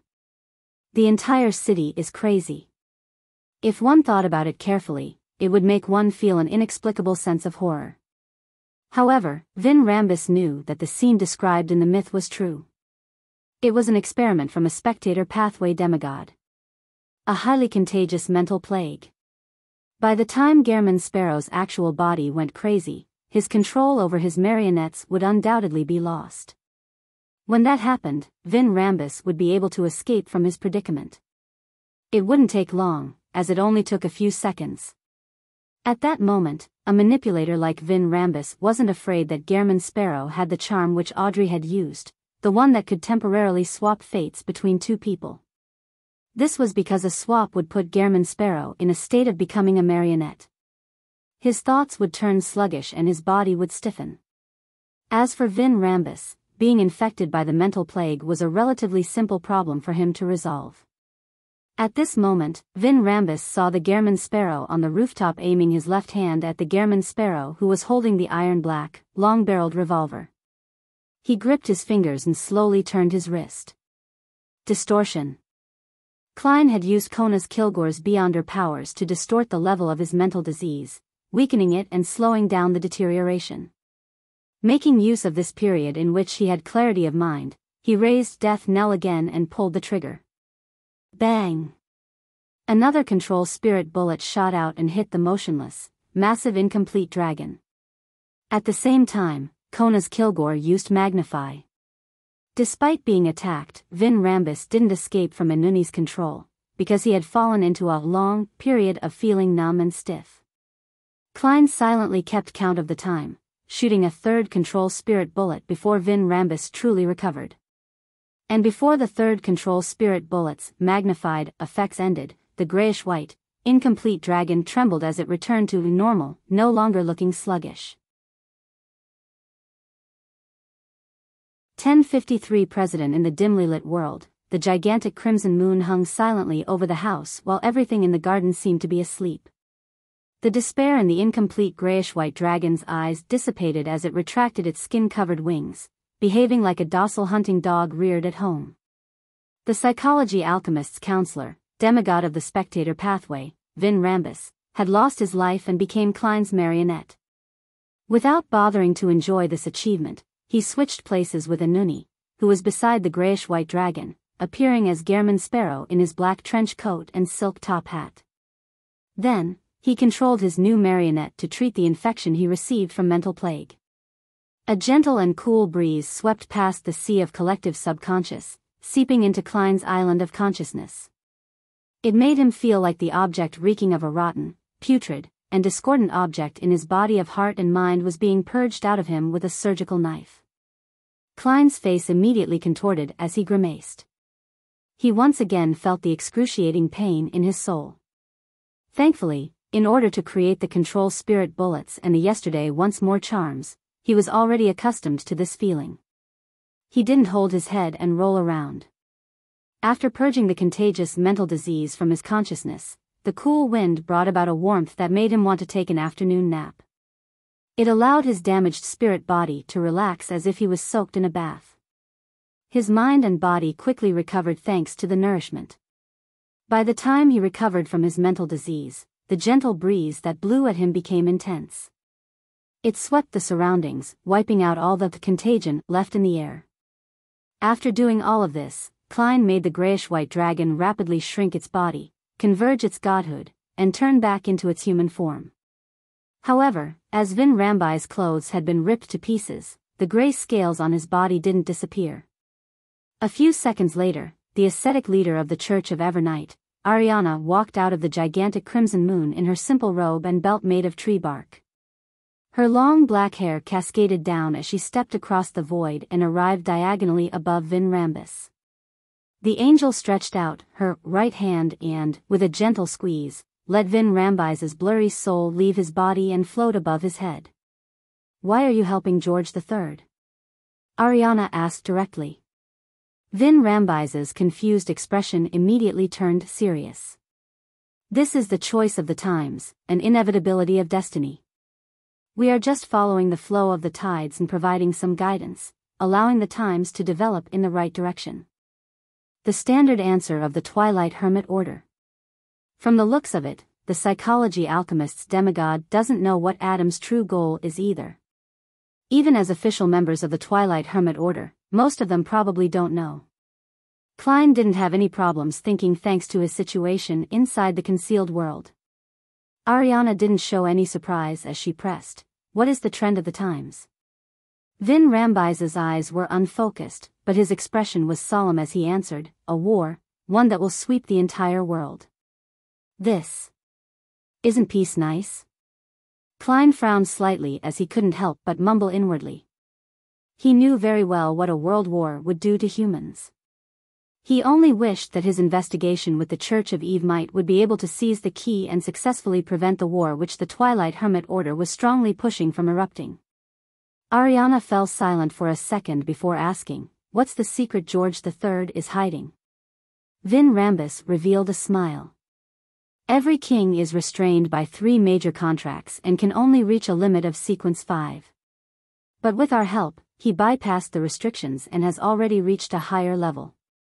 Once the tides of the times come, he'll easily be able to ascend to the spot that should have belonged to him." 3 major contracts. What's that?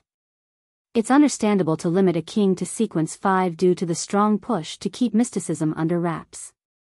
It's best for a king to be changed normally.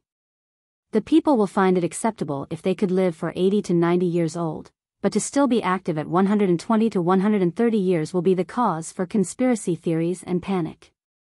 George III cooperated with the psychology alchemists and the demonist sect to live longer? Typically, this is a restriction on the king, not the other members of the Augustus family. They should have grounded angels among them, so there's no reason for them to support George III. Many questions arose in his mind. George III still isn't a demigod, is he? Is he using some method to possess a higher level and perform the acting ahead of time? Ariana asked unhurriedly. To the Church of Evernight, this was a crucial problem.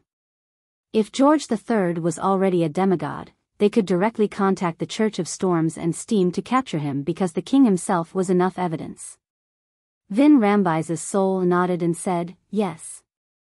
What is the exact method? Ariana continued asking. Vin Rambis slowly shook his head and said, I'm not sure. The person in charge of this matter is our president. I only remember him once mentioning that he wanted George III to have more talent. More talent? Upon hearing such a description, Klein instantly thought of something in Roselle's diary. In the eyes of the emperor, the so-called talent was to make one's psyche and soul more like a high-level ancestor, as such be able to obtain the recognition of the corresponding beyonder characteristics or the mental imprint within sealed artifacts, allowing them to easily consume the potion and wield the sealed artifacts without the immense negative effects. This wasn't a perfect solution. It could even be said that there were great latent risks. This was because the mental imprint would revert and control the consumer or wielder's soul, causing them to experience certain changes. If anyone were to rely on this method to advance to a demigod, there was an extremely high chance of becoming a monster formed of mental sutures. Was George III hypnotized? He actually accepted such a method? No, if he was hypnotized, the Augustus family's angel or sealed artifacts would definitely discover the problem. Klein became even more puzzled as he waited for the ascetic leader floating in the sky to ask further. Ariana clearly knew what more talent meant.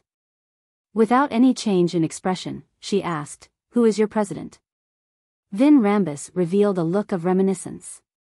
He has many identities and names, but I can confirm that he is the president of our psychology alchemists as long as I see him. His current identities and names are, one of the 4 kings of the sea, the king of the Black Throne Burroughs Hopkins, the former chancellor of the Backlund Medical School, the royal family's medical consultant, the already dead Polly Durlau, the famous ascetic of the Central Sonia Sea, Eric Drake, king of the Black Throne. It was only then that he realized that he had heard of this title, but he had always neglected it, not taking it to heart and seldom thinking about it. So this pirate king is from the spectator pathway. He nodded in enlightenment. Ariana listened quietly and asked, what secret is George III hiding in the Blood Emperor ruins? Vin Rambise's slightly dazed expression changed slightly. An extremely important thing. If he wants to grasp it, he will need a large number of sacrificial rituals. What is it? Ariana pressed without any pause. Vin Rambis was taken aback. I don't remember. He suddenly raised his hand to grip his soul's head, clearly in pain. However, no matter how he thought about it, he couldn't remember the answer. Was this memory forcefully deleted by Adam or a certain angel from the spectator pathway? Klein watched with a heavy expression as he felt that the secret in the ruins was more important than he imagined. Ariana fell silent for a few seconds before lowering her head and asking Klein, do you have anything you want to ask? Klein thought for a moment and asked Vin Rambis, what is the name of the high-sequence beyonder potions of the spectator pathway? The pain in Vin Rambise's soul lessened as he slowly replied, Sequence 4 Manipulator. Sequence 3 Dreamweaver. Sequence 2 Discerner. Sequence 1 Author. He didn't mention Sequence 0 Visionary, clearly unaware. What's the potion formula for Manipulator? Although Klein felt that his question was rather substandard compared to Ma'am Ariana's, he still asked. In a dazed tone, Vin Rambis said without hesitation, the main ingredient is an elderly mind dragon's complete brain, or the crystalline heart of a tree mentor, or a beyonder characteristic of a manipulator. The supplementary ingredients are 80 milliliters of the blood of an elderly mind dragon, 3 golden leaves of a tree mentor, and 7 different drops of tears from different humans or non-human creatures that were shed due to intense emotions. The ritual is that on a special occasion with at least 10,000 people, drink the potion when they are in the midst of an emotional resonance. In contrast, the difficulty of a demigod ritual of the spectator pathway isn't that high. That's right. Spectators can heal and analyze themselves, allowing them to effectively deal with the madness and the loss of control brought about by the potion, so the ritual can be simplified. Klein nodded in thought. What's the potion formula for Dreamweaver? I don't know. Vin Rambus shook his head. All right then. Klein asked Vin Rambus why he had personally come to Audrey and received the corresponding answer. Then, he said to Ariana, I have no further questions. The questions he had couldn't be answered by Vin Rambus. Ariana's right hand pressed softly, causing Vin Rambus's soul to return to his body. Following that, the angel glanced at Klein and said calmly, don't use him as a marionette.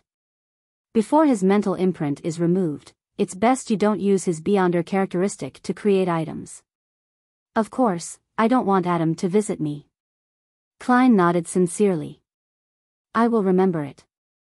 Thank you, Ma'am Ariana. Chapter 1054 Tailor-Made Ritual. After thanking her, Klein immediately gave up his control over Vin Rambus, making it impossible for him to maintain his marionette-like state. With that, this spectator pathway demigod collapsed to the ground and became a corpse. Ariana lowered her head and took a look, the darkness in her eyes growing deeper. Vin Rambus's corpse immediately got erased like a pencil drawing, as if it was being wiped away by an eraser, inch by inch, leaving behind only the ice-blue metal cylinder. Right on the heels of that, beams of light seeped out of the void and quickly gathered together, forming a strange object. It was fist-sized and looked like a heart. However, it resembled a different kind of brain, with its surface being covered in grayish-white wrinkles, each crevice with countless symbols and strange patterns that extended into the surroundings. These connected to a world that Beyonders of other pathways couldn't see. This was the Beyonder characteristic left behind by a manipulator. Miss Ariana's concealment and reversing concealment process is able to quickly extract Vin Rambus's Beyonder characteristic. Klein came to a realization after a moment of pause. At this moment, Ariana calmly said, the mental imprints in it have all been removed. Thank you, Ma'am Ariana. Not surprised at all, he bowed as if he had prepared to do so. He had decisively given up on his marionette because he foresaw that something like this would happen. In fact, his original plan was to bring Vin Rambus above the gray fog as a marionette, allowing him to use unshadowed crucifix to purge the manipulator, dreamwalker, hypnotist, and other Beyonder characteristics out. This way, Miss Justice no longer needed to worry about the ingredients needed before becoming a demigod. Even her Beyonder dog at home had a chance of advancing. After all, Audrey had briefly mentioned in the past to Dwayne Dantes that her act of escaping from Vin Rambus's control was all thanks to Susie. But later on, he considered that there was no way he could bring Vin Rambus above the gray fog inside this world of concealment, as it would directly expose the fact that he was the fool under Ariana's watchful eyes. And once he left, no matter where he teleported to, there was a chance of being discovered by Adam because of Vin Rambus's existence. In that case, giving up a marionette in front of Ariana was undoubtedly a better choice. At least, this angel had a high chance of helping him remove the mental imprint on the Beyonder characteristic. And none of these affected Klein's original plan. He could easily find some ingredients to make Vin Rambus's Beyonder characteristic into a problematic potion. He would then pour it onto an ordinary item so that it could absorb the potion and transform. After obtaining such a sealed artifact and binding it with the unshadowed crucifix, he could obtain the corresponding Beyonder characteristics by keeping track of the time. As for the mental corruption during this process, there was no need for concern. The unshadowed crucifix could also cleanse it. Klein picked up Vin Rambus's Beyonder characteristic, but he wasn't able to stuff it into the iron cigar case. He could only stuff it into his pocket.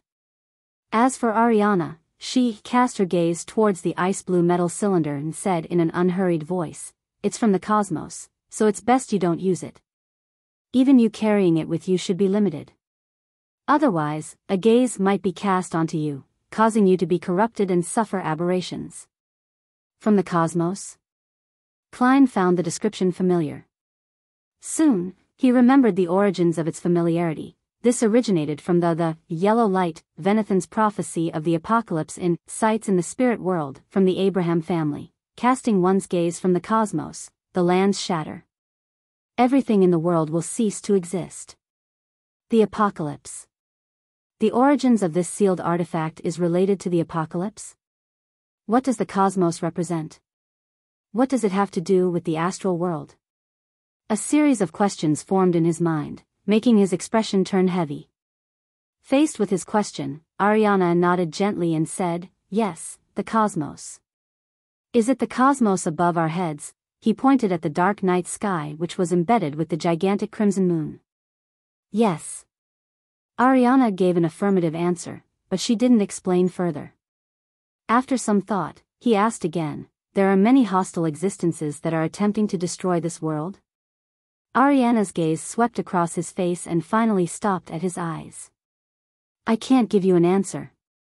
There are some things that make it easier to be infected, the more you know.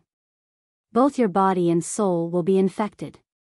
Once you become an angel, you can seek out the exact answer. The more I know, the easier it is to get infected." A chill ran down Klein's back. He didn't ask Rhodes earlier about the sealed artifacts that Vin Rambus possessed, because he was afraid that Adam would notice them if they left any traces behind. When facing a king of angels, no amount of caution was enough.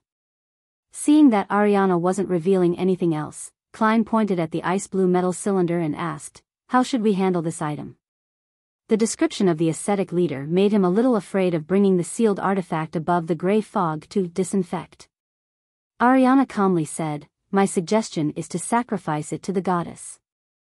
Together with the contributions you have previously rendered, you can exchange them for what you want." Klein nodded slightly.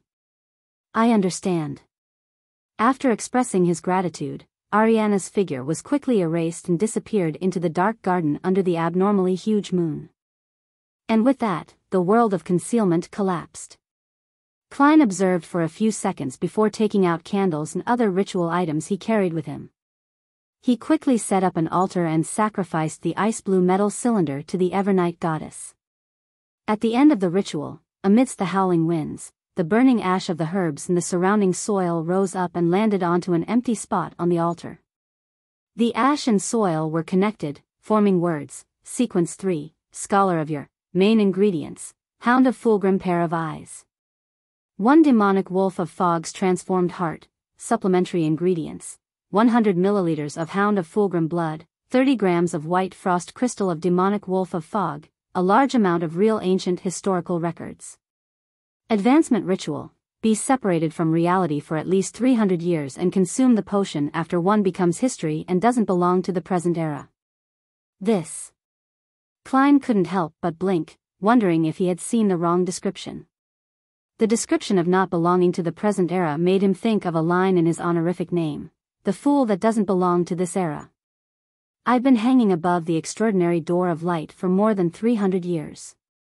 In a sense, have I already completed the ritual and am only waiting to consume the potion? The mysterious space above the gray fog really has a very close relationship with the seer pathway.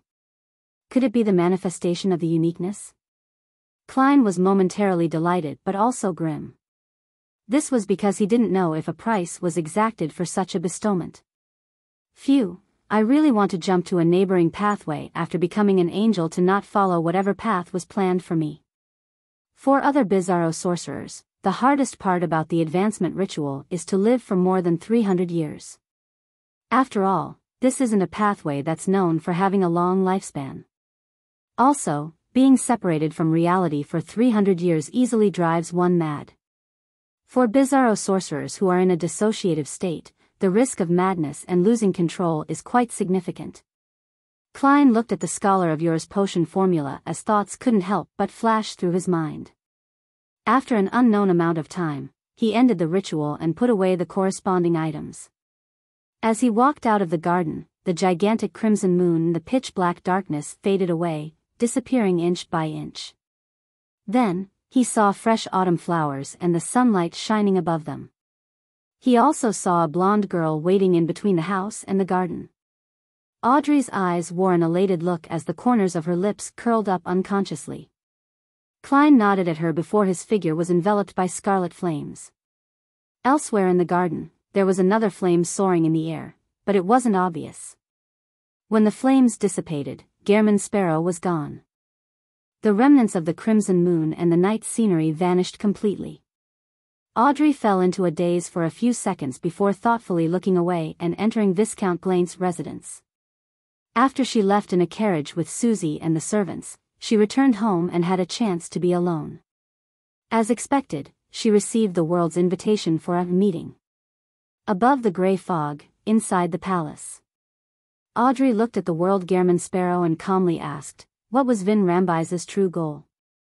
She had long known from Gehrman Sparrow's calm composure that Vin Rambis had been finished off. Klein answered frankly, the first is to find out if there's a mastermind behind Zio and Furz's actions. Secondly, when the princes expressed their goodwill towards Earl Hall's family, the cue was for you to not be an obstacle. In essence, it's to create a fracture between the three major churches. With regards to this matter, Audrey had already discussed it with Mr. World before. There was no need to seek further explanations as she asked, then why was a demigod like Vin Rambis personally visiting me?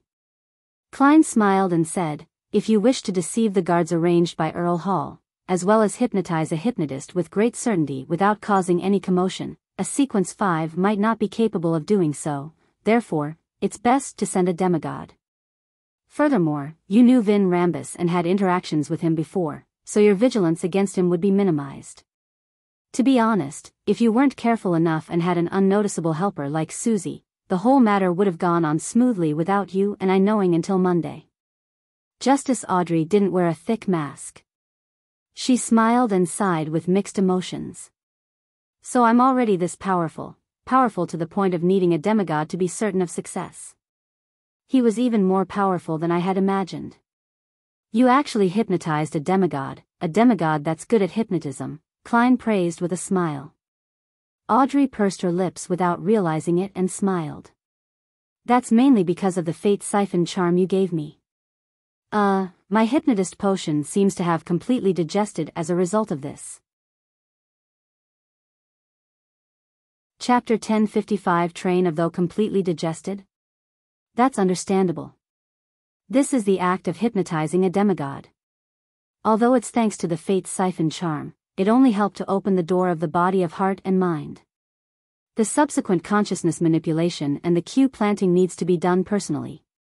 If she weren't careful, she would trigger an intense rejection and would lead to failure. Acting, done to the extreme, would definitely accelerate the digestion process. Klein nodded gently and said in praise, this is a good thing. It's even more so for the current situation. Audrey understood what Mr. World meant. In this storm that was sweeping around thanks to the angel of imagination Adam and King George III, even if she stood by the sidelines, she could sense her weakness and how powerless she was.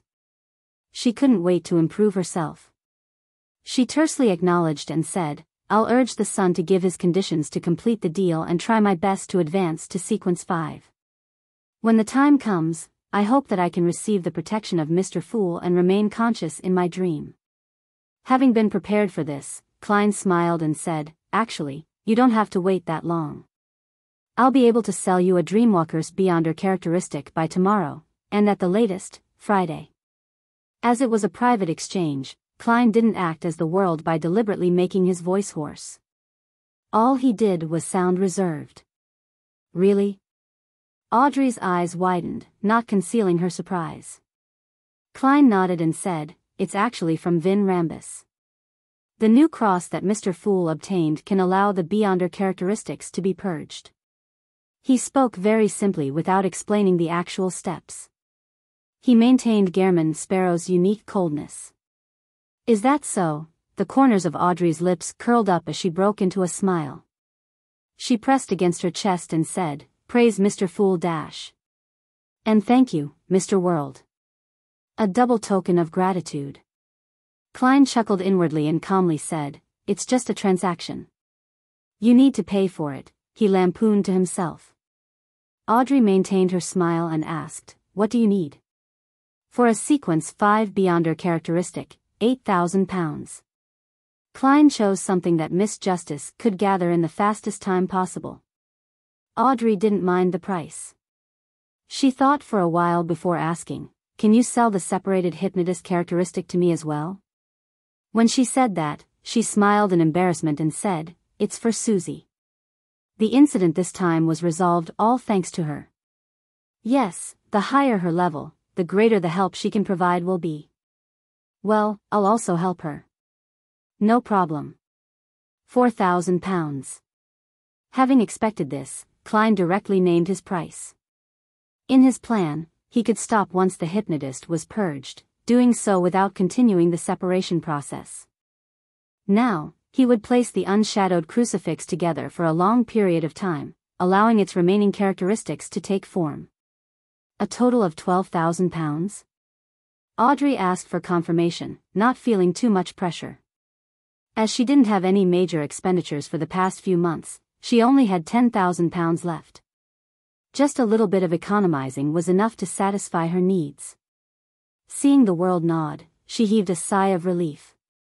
"I'll pay it before Friday." After closing the deal, her mood became better with Vin Rambus having been killed. She asked as though she was chatting, "I'll also buy the complete brain of an adult mind dragon from the sun as well. However, I won't be in such a rush. Susie won't be able to digest the hypnotist potion so quickly." At this point, she glanced shyly at Mr. World. "What needs to be exchanged for Vin Rambis's demigod characteristic?" Klein laughed and replied, "I still don't know what I'm lacking. In fact, other than the manipulator characteristic from Vin Rambis, I also have the corresponding potion formula. While you digest the Dreamwalker potion, I'll slowly think about what I need, and I'll get you to do certain things and gather some materials so that you can make sufficient contributions to exchange for them." Upon hearing these words, Audrey's green eyes lit up. "All right." After her reply, she asked with interest, "Is this the same as how Zio contributes to MI9? "Yes, it's also the same method that the various major churches use." Klein gave an affirmative answer.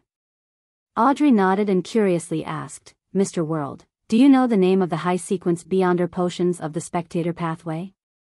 Klein answered simply, "Manipulator, Dreamweaver, Discerner, Author, and Sequence 0, Visionary. Hearing the names makes me look forward to them. Especially Author and Visionary." Audrey fantasized for a few seconds before diverting the topic back on track. Did Vin Rambus say what the king's secret is? Also, why are they helping the king? She was partially asking for Zio, but on the other hand, she was also concerned herself. The king's secret? He wishes to bypass the 3 major contracts the royal family signed with the Orthodox churches and become a demigod. For this, he needs to use many sacrificial rituals to gain control of some important object inside the Blood Emperor's ruins. Heh. That was Vin Rambis's answer, but it might not be the entire truth and might very likely be only a part of it. As Klein answered, he shared his line of thought. As for the psychology alchemists or the Twilight Hermit Order, they need a war that sweeps the entire world. This is what they're pushing for and hope to see as the trend of the times. A war that sweeps the entire world, Audrey repeated softly. Her pretty eyebrows furrowed slightly, and her cheerful mood plummeted again.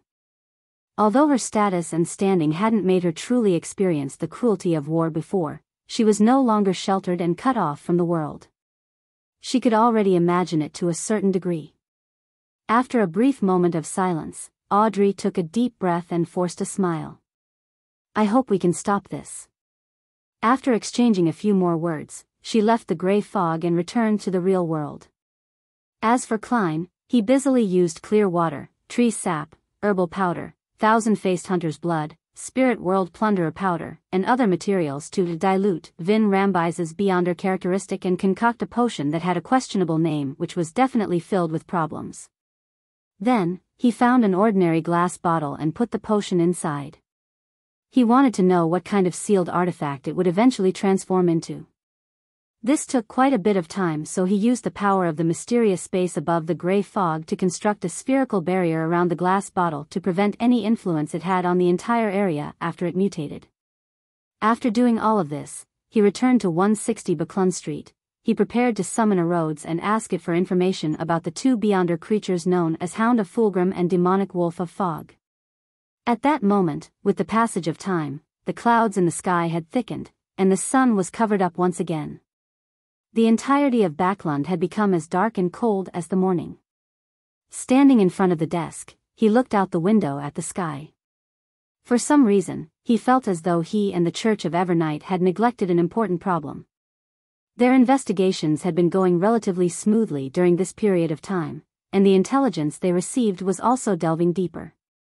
However, for some reason, it made him feel uneasy. Is there some influence or misdirection in this matter, and truly is something that I can't think of? Even heading above the gray fog is useless. Divination will most likely point towards him. Klein hurriedly collected his thoughts, unfurled the paper, and drew a picture consisting of symbols that implied concealment and mystery, prying with a fountain pen. 1 second, 2 seconds. After nearly 8 seconds, the full-body mirror in the room turned dark. Aqueous light rippled and formed silver words. Exalted Great Master, your puny, loyal, and humble servant, a Rhodes, is here to answer your summoning. I think I'm late. I'm already a grade 1 sealed artifact. I need some time if I want to circumvent the isolation. Please forgive me, Great Master. You're a grade 1 sealed artifact? Klein asked with a surprised look. He could already imagine what was going on within the Church of Steam. The mirror that likes to play question and answer games has suddenly gone crazy. The full-body mirror's silver words squirmed and formed new words. Great Master, is this a question? He wanted to answer, no, but to maintain his image, he nodded and said, yes. A Rhodes immediately produced a line of words. I'm not actually a true grade 1 sealed artifact yet. I'm just enjoying the treatment of a grade 1 sealed artifact in advance. This is mainly because a grade 1 sealed artifact needs to be reported to other churches and be given a new number. The Church of Steam doesn't wish to do so. So that's how it is. That's understandable. Klein nodded gently. Got it. The aqueous light on the full-body mirror's surface flashed again as new silver words formed. Supreme Master, do you have any questions to test your loyal servant, a Rhodes? What do you know about Hounds of Fulgrim and Demonic Wolves of Fog? He asked without standing on ceremony, completely unfazed that it was actually 2 questions. In the mirror, the silver words squirmed like they had a life of their own and changed shapes. The Hounds of Fulgrim are a type of unique creature of the spirit world. They live in the historical void. Even the 7 lights only know of them and are unable to interact with them unless they leave the historical void and attempt to hunt. But even so, what you see might only be a projection of their past. The Demonic Wolves of Fog are a type of high-level demonic wolves. After the death of the ancient gods and the cataclysm, and with them being killed by the Antigonus family, Zeridal family, and the Church of Evernight, they're extremely rare now. Furthermore, they're all good at anti-divination and deceit. They aren't easy to find. In other words, the Church of Evernight likely has materials and items related to the Demonic Wolf of Fog. And with this, I can bring it to the spirit world and use the law of Beyonder characteristic convergence to bait a Hound of Fulgrim. Klein began his train of thought as he read on. Chapter 1056 The Real Devil. After getting a grasp of the situation, Klein looked at the full-body mirror in the room and asked, what's the king's secret? The surface of the mirror that seemed to lead to another world had aqueous light ripple before revealing a scene. It was a ruin that was hidden deep in the darkness, covered in the dust of history. However, it was completely intact. Does that mean that the king's secret is in the Blood Emperor's ruins? A Rhodes doesn't dare to answer directly, or is this as much as it can see? After some deliberation, he said to the magic mirror, it's your turn to ask. The image in the full-body mirror didn't change at all. It only revealed silver words. Great Master, do you have any other questions? Yes. Without standing on ceremony, Klein nodded and asked, "Where is Saintess of White, Katerina, presently?" In the mirror, the silver words rapidly faded and disappeared, but the background didn't change at all. It was still the Blood Emperor ruins. If not for the words' appearance and disappearance, I would have thought that this magic mirror crashed. Katerina is hiding in the Blood Emperor's ruins? The real one? Klein nodded thoughtfully. It's your turn. Above the scene, silver words condensed once again. Benevolent Master, why don't you leave Backlund? That's a good question. I originally had such plans.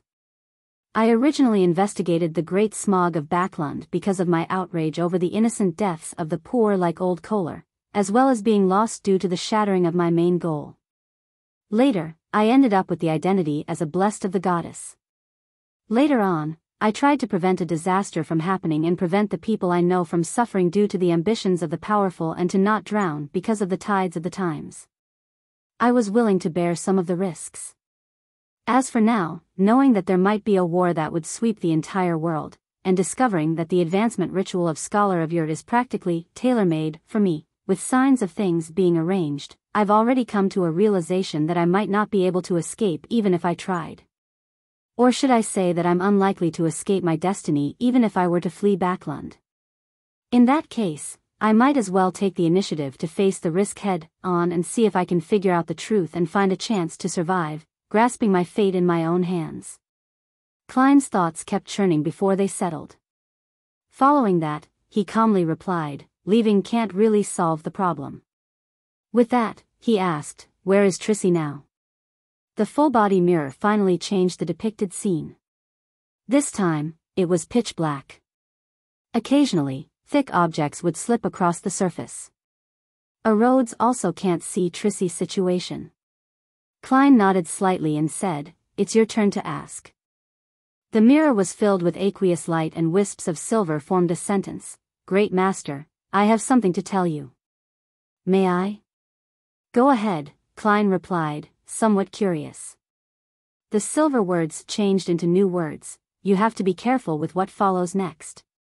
It even used an exclamation point. Rhodes noticed something unpleasant. After thinking for a few seconds, Klein said, "What do you think can threaten me?" "I don't know.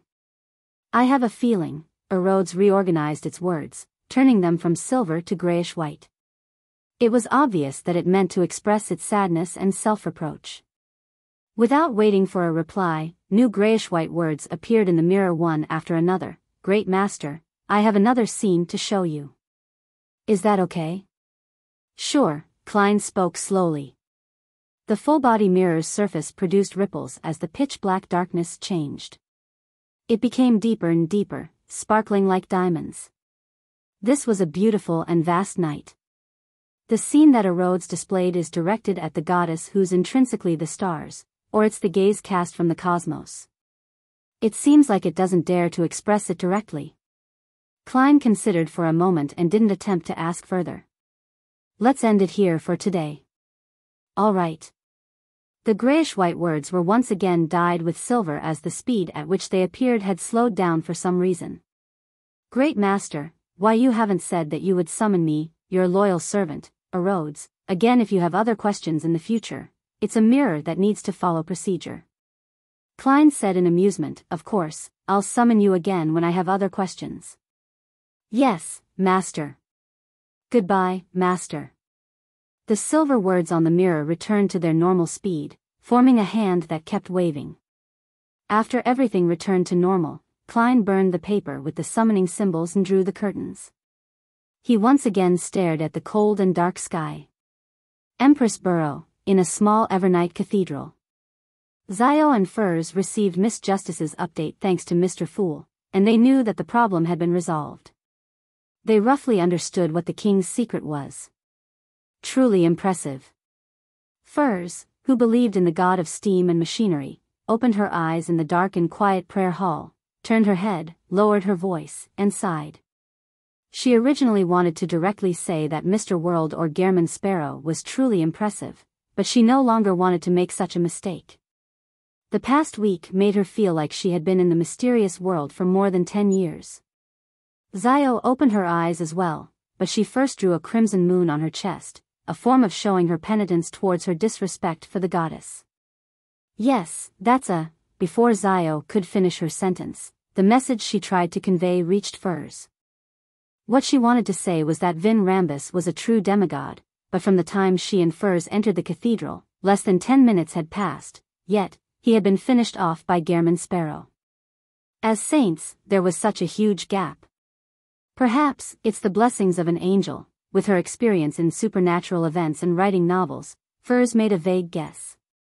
As the prayer hall was dark and quiet, making it unsuitable for communication, Biyao didn't directly respond to Furs's words. She nodded, stood up, and walked into the aisle. The two of them left the prayer area, and after approaching the door, Biyao exhaled and said, "I really hope that I'll be this powerful one day. I have such thoughts occasionally too." Furs smiled. No matter what, you've already completed your investigations, haven't you? Although the so-called secrets are definitely worth digging into, the outline of the matter is rather clear. Biyao looked at the door ahead of her and fell into a daze for a few seconds. But what's the point? I can't do anything about this matter. No. When it comes to enemies, that person's identity isn't too lofty. At least, he's someone we can look at directly. Furs seriously comforted her friend. When you obtain a qualitative change in strength, you'll discover that you have the ability to participate in that matter. At least in matters that don't involve even higher levels. Furs, who had joined the Tarot Club for quite a long time ago, had witnessed matters that had been planned by Mr. Fool.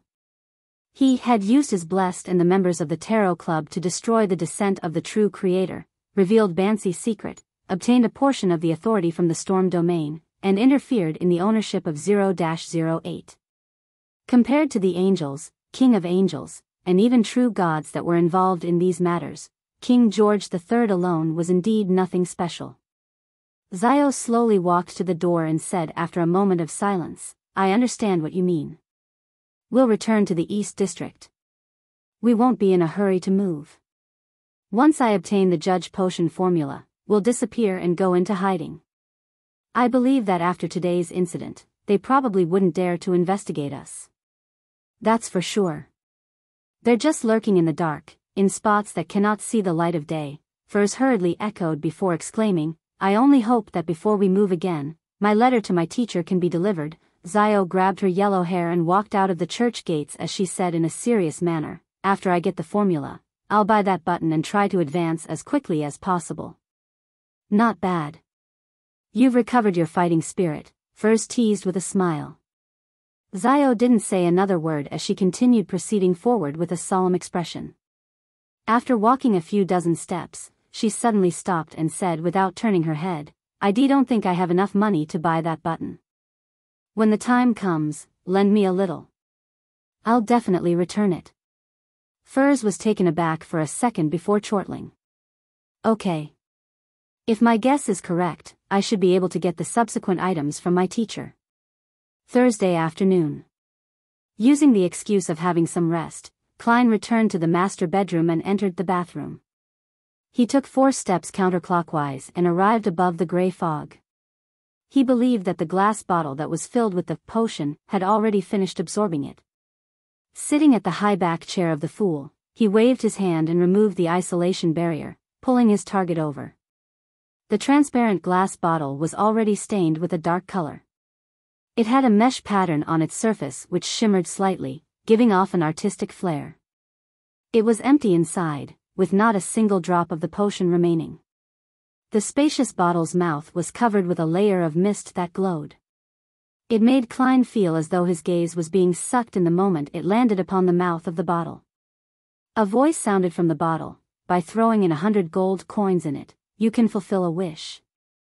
By throwing in 100 gold coins in it, you can fulfill a wish." Who did you learn this from? I have to say, this monotonous statement does have some hypnotic effect. Throwing in 100 gold coins would be akin to opening the doors of the body of heart and mind and becoming the bottle's slave.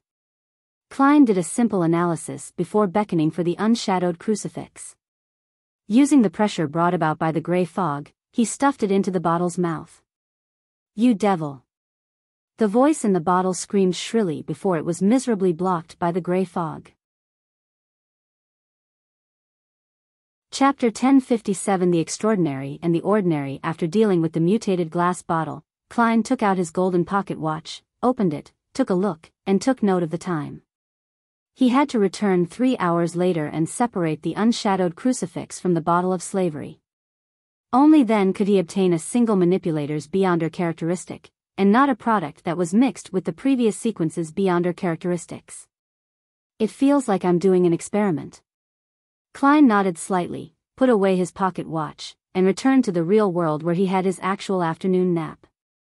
At 4 in the afternoon, his valet, Enuni, knocked on his employer's door under butler Walter's watch. "What's the matter?"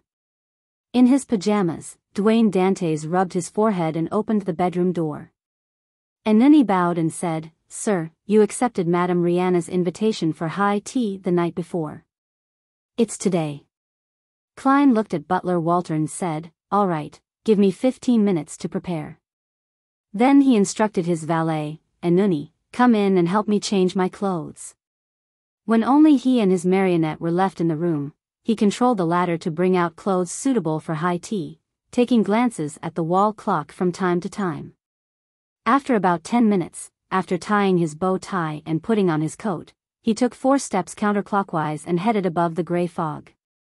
At that moment, 3 hours had passed since he last entered. Placed at the end of the long bronze table, the mutated glass bottle which had been firmly bound to the unshadowed crucifix with the gray fog's power no longer had the twinkling mesh, looking as though it went from being a piece of art to a common item on the street. At the bottom of the glass bottle was a large amount of grayish-white matter that had been purged. It flowed freely, forming a heart-shaped object the size of a child's fist. Not only were there wrinkles on it, but there were also cracks that resembled eyes. As for the complicated, three-dimensional, illusory patterns, labels, and symbols that extended into the void, they were nearly identical to Vin Rambise's Beyonder characteristic that Klein had seen from before. "It's just a little different." Klein released the gray fog's suppression and took out the unshadowed crucifix from the bottle mouth. With this step, the item that was purged out was completely separated from the mutated glass bottle, becoming complete and independent.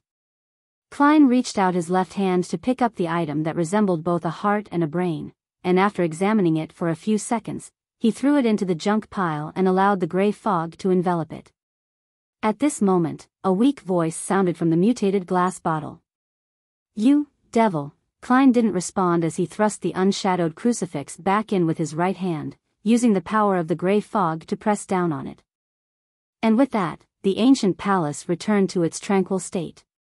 After returning to the real world, Klein put on his top hat, held his cane, and left 160 Buckland Street on his carriage. He headed for Member of Parliament Mock's residence at Unit 39. Inside an elegant activity room at Member of Parliament Mock's house, a few guests sat around an intricate three-tiered tray. In front of them was a cup of charming black tea. Klein took a small cucumber sandwich and took a small bite. Half-jokingly, he shared his true feelings. The desserts today seem very unique. Be it the carrot cake or cream puffs. Mock laughed when he heard that. "Dwayne, your observation skills are truly impeccable. This has nothing to do with one's observation skills. As long as one isn't blind, it's impossible not to tell that the shapes are all banged up," he lampooned silently before saying, "It sounds like something remarkable. Of course, it's personally made by Hazel. You can try it later. Although she can't control its appearance effectively, it really does taste good," Mock said proudly. By the side, Portland Moment, who was the Backlund University of Technology's chancellor, laughed and said, "This doesn't sound like the Hazel I know." Mock glanced at Ma'am Rihanna and said in satisfaction, "Everyone grows up, right? Hazel has really matured recently. Not only is she willing to learn those classes in preparation for socializing and marriage that she used to hate, and occasionally makes desserts and plays music for us, but she'll also frequently offer to accompany her mother to attend musicals, horse racing matches, shop at the departmental store, and listen silently by the side at all kinds of saloons and balls. According to Miss Justice, Hazel's treatment progress has reached a point where she can recall the terrible shock and pain she had suffered. Although it's just a direct sense of the emotions and doesn't involve the exact sequence of events, it's enough to make her dream of losing her parents and relatives. This made her learn to cherish her family. For this, she has decided to change herself to a certain extent? Klein nodded in thought and said with a smile, "That's excellent." "Indeed," Mocht replied while full of emotion, "I was worried about her personality, worried that she wouldn't have a good marriage and be unable to date people in our circle. After we pass away, she wouldn't be able to find help when faced with difficulties. But now, I can finally feel at ease." Mocht revealed a sincere smile as he revealed his worries that he seldom divulged. He raised his arm and waved it gently. Then he said with great confidence, "Why am I making an enemy out of the bloody smog and pollution? Why do we have to fight over the colonies in East Balam with Faysac and the West Balam with Intis? Isn't it to let our children lead a better life? So that we have fewer worries? To me, Hazel's maturity is greater than the contributions I made at East Balam, far more meaningful than my fights in the House of Commons." As Klein listened to Mock's recount, he couldn't help but look out the window. It was dark outside and the sun was gone. At this moment, Portland Moment replied to Mock jokingly, "No, those things are for our own good." At this point, he looked at Klein and said, "Dwayne, have you thought about it? Do you want to invest in my mechanical laboratory?" Klein let out a soft chuckle. "Mr. Chancellor, why are you still so anxious like a young man? I've already read through the information you gave me and have a rough impression of the rights and revenue. Frankly speaking, I'm very interested. To let talented young adults obtain training at such a mechanical laboratory is greatly satisfying. This should be something we invest in. What's most valuable in this day and age? Talents. Emperor Roselle once said that." Portland Moment chuckled. "So, how much do you intend to invest?" Dwayne raised his porcelain cup and drank a mouthful of black tea. "The initial plan is £10,000. As expected of the most famous tycoon in Backlund recently. I can't even guess how many assets you have. First, you donated more than £10,000 of shares, then you spent £20,000 buying Mager Manor, and now you're donating £10,000 to the Portland Mechanical Laboratory," Ma'am Rihanna couldn't help but exclaim. Portland Moment gave a thumbs up. "This is a truly keen investor." Klein smiled and said, "But I'll still find a team formed by lawyers and accountants to verify the actual situation and stipulate the conditions. Professional matters should be left to the professionals. Besides, I still have to consider investing directly or first establish a company or foundation and complete the investment through it. Oh, Portland, I think there's one aspect that you didn't take into consideration. How can such an important laboratory not have any security measures? Aren't you afraid of commercial spies or foreign powers infiltrating and causing destruction?" Portland Moment was taken aback as he slowly nodded. "That makes sense. I previously neglected this problem." Having accomplished his goal, Klein no longer harped on the topic.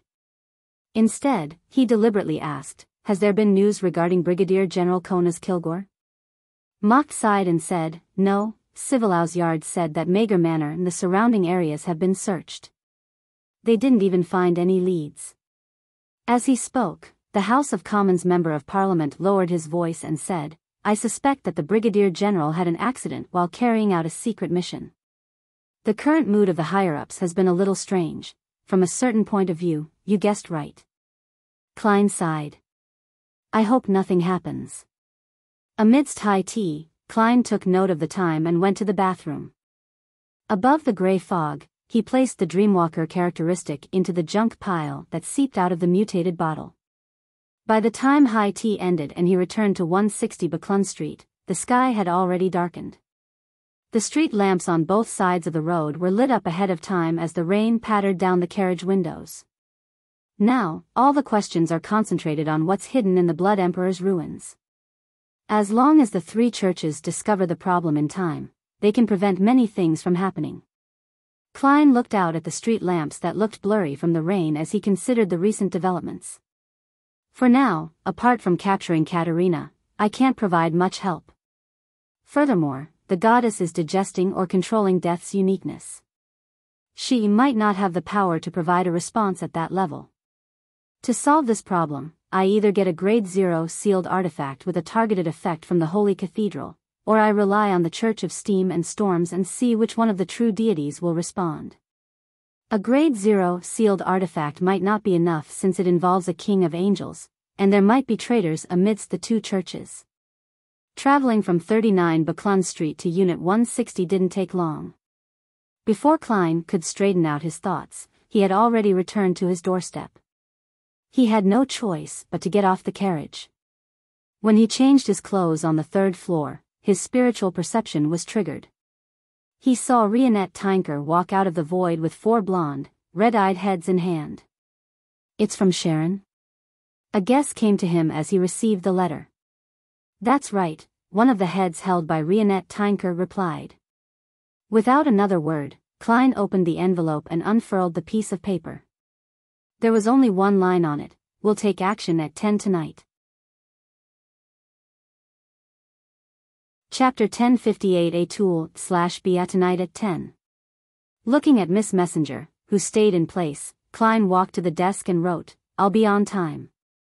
In addition, the situation in Backlund has become tense recently. Make sure to keep the matter under control. After reminding Sharon, Klein folded the letter and took out a gold coin and a rectangular diamond that kept refracting light. This is a yesterday once more charm. It can allow you to temporarily borrow powers from your past self. Klein handed the 3 items to Rionette Tinker. One of the blonde, red-eyed heads in Rionette Tinker's hands opened its mouth and bit down on everything. The remaining 3 said, "Why, give me, count it as part of the remuneration I'll be paying in advance," Klein said with an ordinary smile. A Rhodes's reminder made him feel that it was imperative to make more preparations. Rionette Tinker didn't ask further. The 4 beautiful heads bobbed up and down from their hair as though they were nodding. She then stepped into the void and vanished from the room. Looking at the light rain and the dark sky outside the window, Klein took off his coat and handed it to his valet, Enuni. 9:50 p.m. on a street near the Tussock River in Sherwood Borough. In the commonly seen autumn-winter rain in Backlund, a rental carriage turned in and slowly moved forward. On the carriage, the red-eyed Emlyn White, who was holding a top hat in his hand, looked at the young man with pale looks and disheveled hair before curling his lips. "Is it here?" The incorporeal figure, Marie, nodded. He pointed to a neighboring building diagonally across at the shops over there and said, "That's right. That's a bookstore. The owner's name is Charlie Raker and is pure Loanese. However, he went to the southern continent once when he was young, hoping to become a tycoon. There, he became a member of the Rose School of Thought and a believer of the Chained God.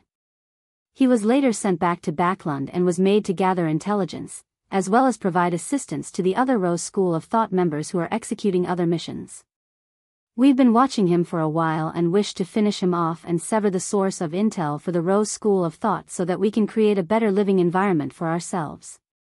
However, we ultimately held back." Emlyn smiled and said, "The facts have proven that tolerance can indeed be exchanged for better results. To be honest, your performance is quite different from what I imagined for a temperance faction wraith. I thought you would be very terse." Marie glanced at the vampire who was already a viscount. Different people have different personalities. And temperance is only meant to control excessive desires. I'm afraid you wouldn't understand and that it would affect the final result of the mission if I didn't explain this matter too clearly. That way, the desires that need temperance will exceed the limits of what it should be.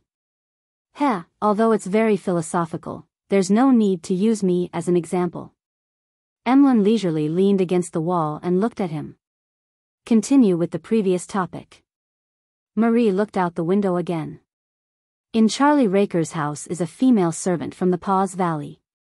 She's also a member of the Rose School of Thought. In addition, in the 2 houses diagonally opposite to Raker's house lives a widow and a male alcoholic. They're believers of the chained god, and they would transmit information to the Rose School of Thought at critical moments. The thing you need to do is to secretly monitor these 3 people while we're dealing with Charlie Raker. Through the information sent, you'll be able to lock onto the person in charge of the Rose School of Thought in Backland. Of course, we'll definitely give Charlie Raker some opportunity to seek help or send out a signal. Emlyn nodded slightly and said, I understand. He then turned his head to look at the sky, which had dark clouds that blanketed it, blocking out the crimson moon. He turned the ring with the ghostly blue gem on his ring finger. This was the Oath of Rose ring. It allowed Earl Mistral to share his sense of sight, hearing, and smell. This ring went around one big circle and ended up back in Emlyn's hands. Of course, it was only temporary. As such, Earl Mistral had already heard what Marie had said and shared it with the other sanguine participants. Emlyn originally believed that although he was only the intermediary who was in charge of communication and didn't play an important role, even if that were the case, he felt that he was able to showcase some of his spells as a Scarlet Scholar, allowing him to pass the information in a really cool and elevated manner in front of Wraith Marie. To his surprise, he didn't need to do anything. All he needed was to be on scene wearing the ring. This made him very depressed. He felt that he was purely a tool. Without being a demigod, I'm not qualified to directly participate in many things, much less to save the race. At that moment, Emlyn felt a little impulsive. He felt that his level wasn't worthy of his secret identity and that he was unable to bear the responsibilities he needed to bear. As for the Oath of Rose's effect of being able to allow the thoughts of the 2 wearers to appear in the minds of the other party from time to time, Emlyn wasn't worried. He had asked Miss Justice to hypnotize him so that he wouldn't think about matters that he didn't want the sanguine upper echelons from knowing tonight. Just as he had this thought, he suddenly heard Earl Mistral's voice, arrogance, childish, naive, this.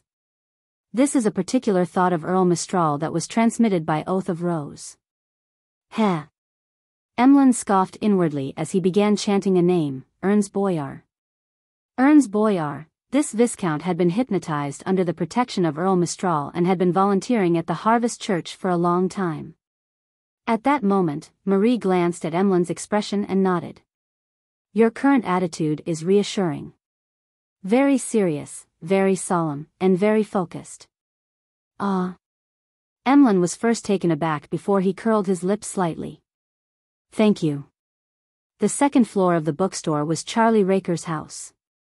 This businessman was over 50 years old, and his parents had long passed away. Despite being never married, rumors had it that he had a few illegitimate children, but none of them lived with him. After instructing the servants to check if the house's windows were locked, he returned to his bedroom and poured himself a cup of red wine. He sat on the sofa and savored it in a relaxed manner. He was used to drinking some wine before sleeping. When he finished the red wine, Charlie Raker stood up and walked towards the bathroom. When he passed by the full-body mirror in the bedroom, he casually took a glance, and his body suddenly froze up. In the mirror, his face had unknowingly turned abnormally pale. His eyes were protruded, and blood was seeping from the edges. The corners of his lips were slightly red. As a member of the Rose School of Thought, Charlie Raker wasn't unfamiliar with such a situation. He didn't scream or run recklessly like ordinary people. Instead, he raised his right hand and extended it to his chest. Just as he touched the accessory he was wearing, his body felt like it had fallen into an unmeltable icy abyss. It was cold from the inside to the outside. The cold seemed to have a life force of its own as it expanded rapidly and covered every corner of Charlie Raker's body. It made him feel like his joints and muscles no longer belonged to him as they began to abide by the commands of others. At that moment, it was as if there was another person in his body. It was cold and blurry, filled with malice. It directly took over everything other than his thoughts. At the same time, Charlie Raker saw new changes to his body in the mirror. 2 figures appeared in his eyes. One was a young man in a white shirt and black vest. With his right hand having made contact with the object at his chest, a bright light flashed in front of him. The light seemed to come from a miniature sun, casting light and heat in every direction. Charlie Raker immediately felt warmth and was no longer controlled by the cold in his body. He blurted out a word, "Cleanse." The miniature sun in front of his chest burned intensely. It was like warm water that surged into his chest, forming ripples. With that, Charlie Raker regained control of his body and gave up on the door. Instead, he ran towards the window. The curtain wasn't drawn, and it was drizzling outside, dimming the street lights outside. Tap. Tap. Tap. When Charlie Raker walked past the carpeted coffee table area, he suddenly stumbled and nearly fell. The carpet seemed to come alive as it wrapped around his ankles. Bang! The coffee table flew up, and the porcelain teacup and all sorts of documents landed on Charlie Raker's face. It shattered to pieces, turning into a strange dismembered puppet. Suddenly, Charlie Raker's figure appeared elsewhere as he continued running with a sense of fear lingering in his heart. He had never hated his bedroom for being this big before. Tap. Tap. Tap. Fountain pens shot randomly, and paper swatted around as Charlie Raker finally ran to the window. As a devout believer, he didn't break out of the window immediately. Instead, he held the curtain and pulled it. At the same time, he pressed his other hand onto the gas pipe. A layer of white frost instantly formed on the black metal surface. Crack. The glass window in front of Charlie Raker shattered as every piece of glass flew out like a bullet and hit the merchant's face, piercing through his perfectly fine skin. It caused blood to gush out at his neck. Charlie Raker's eyes darkened, and he fell back weakly. During this process, he screamed and yelled, but his voice couldn't be heard beyond the room. At this moment, in another room, a maid from the southern continent could clearly see the light from the gas wall lamps shaking. She immediately turned her head and looked towards where her employer was, only to see that the gas pipes there were covered in white frost. In a house opposite to Charlie Raker, the brandy-nosed man, who had rolled up sleeves and gulping down alcohol, suddenly noticed that the curtains were only half closed. For the secret signal that he and Charlie Raker had agreed upon, having the curtains completely drawn meant that there wasn't a problem. Having half the curtains drawn or only one side meant an emergency situation. It required him to inform the higher-ups immediately. He abruptly stood up. Chapter 1059 The Authority of the Moon /Biyao. The red brandy-nosed man rushed to a safe within a few steps where he then took out a radio transceiver and a codebook from a secret compartment. He crouched there and transcoded the incident that happened to Charlie Raker. Then, he started to send the telegram. Meanwhile, in the house above the Raker bookstore, a brown-skinned maid rolled up her sleeves and poured an indigo blue liquid on her left arm. Her skin around the spot immediately changed colors, but under the indigo blue colors, there were wisps of black light extending out like threadworms. These black beams of light quickly manifested a strange, palm-sized face. Its eyes were as tiny as rice grains, and its mouth was as wide as a tea plate. Charlie Raker has had an accident, the maid enunciated each word while looking at the face on her arm. Every word she said seemed to have its own shape, forming an indigo blue-bodied entity like her mouth and arm. Immediately following that, the words that seemed to be written began to intertwine as they were enveloped by smoke of the same color. At this moment, the strange face on the maid's arm slowly opened its mouth and sucked in the indigo blue smoke and text. All the abnormalities vanished, other than the patch of skin on the maid's arm remaining an indigo blue color. In the darkness outside the window, a tiny, ordinary bat flapped its wings, changing its motionless state and flying off to some unknown location. On another street that was less than 500 meters away from the Raker's bookstore, in the air above a restaurant that specialized in southern continent cuisine, tiny bats flew out from the darkness and gathered together, forming thick smoke.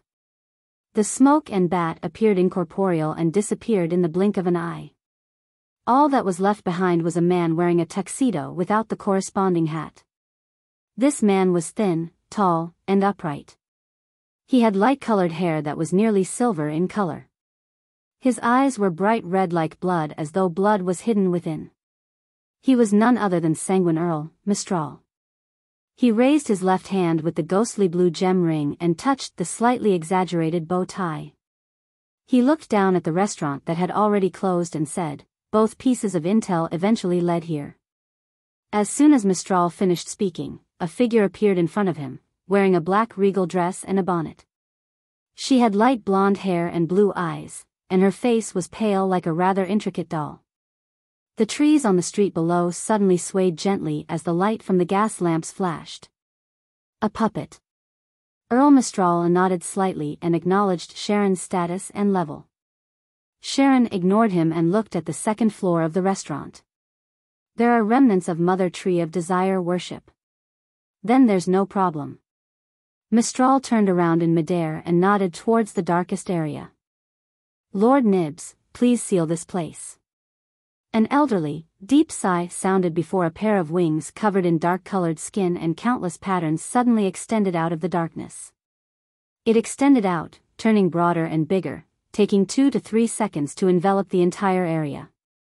The restaurant sank into an unnatural state of darkness, as though it had been moved out of the real world.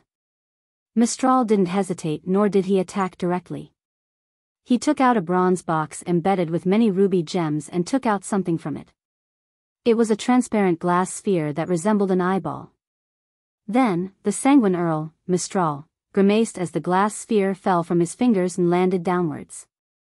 The glass sphere emitted a glint in the darkness as it constantly changed directions and moved towards something in the air as though it was being attracted by something. Finally, it landed in a room on the second floor of the restaurant. A dazzling white light exploded. It was as if a sun had risen in the room, illuminating everything. It made all the corruption, decadence, evil, undeath, and darkness rapidly melt away.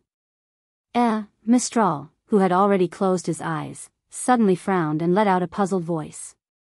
He didn't feel any resistance from that restaurant. Sharon, who looked down from above, leveled her gaze. Although there wasn't much of a change in her expression, her tightly bound blonde hair seemed to shake a little. After the sun rose, it quickly set. The bright white light shone helplessly and silently in the darkness. As this was an item that was targeted at evil spirits, the building in the restaurant didn't suffer any damage. The sanguine Earl, Mistral, opened his eyes and looked at it for 2 seconds before reaching up with his right hand and clenching it. The darkness above the restaurant instantly came to life, transforming into illusory chains that bound the entire roof. Amidst the jarring sounds, the roof was forcibly uprooted and suspended in midair. Without this obstacle, be it Mistral or Sharon, they could clearly see the situation in the target's room. On a square table covered in table linen, a radio transceiver sat on it with a transcoded telegram message beside it. In contrast, the ground was indigo blue and charred. On the other side of the room, there was an old piano. The piano stools were brown in color and seemed to have been moved moments ago. On the piano, there was a cup of red wine. There was a small, sticky, flesh-colored figure soaked inside. As for the decorations and layout, it was like any normal residence. The only difference was herbal powder and essential oil extract splattered around. This made Sharon, who could directly obtain information from the spirit world, have a thought: the person here had just left. Before she, along with Earl Mistral and Marquis Nibs, could react, the flesh-colored figure soaked in red wine emitted a misty glow. The light instantly burgeoned and brightened, forming a gigantic, crimson moon in the room. The crimson moon's glow dispersed the darkness of the region, making the demigod participating in the battle feel as though they were on the ground and looking up into the sky. Sharon's blue eyes froze for a moment. She raised her left hand suddenly and flipped it gently, revealing a dark red accessory in her palm. The accessory looked like a full moon, and there were crimson gems embedded around it. In the center, there were symbols filled with full moons and mysterious labels.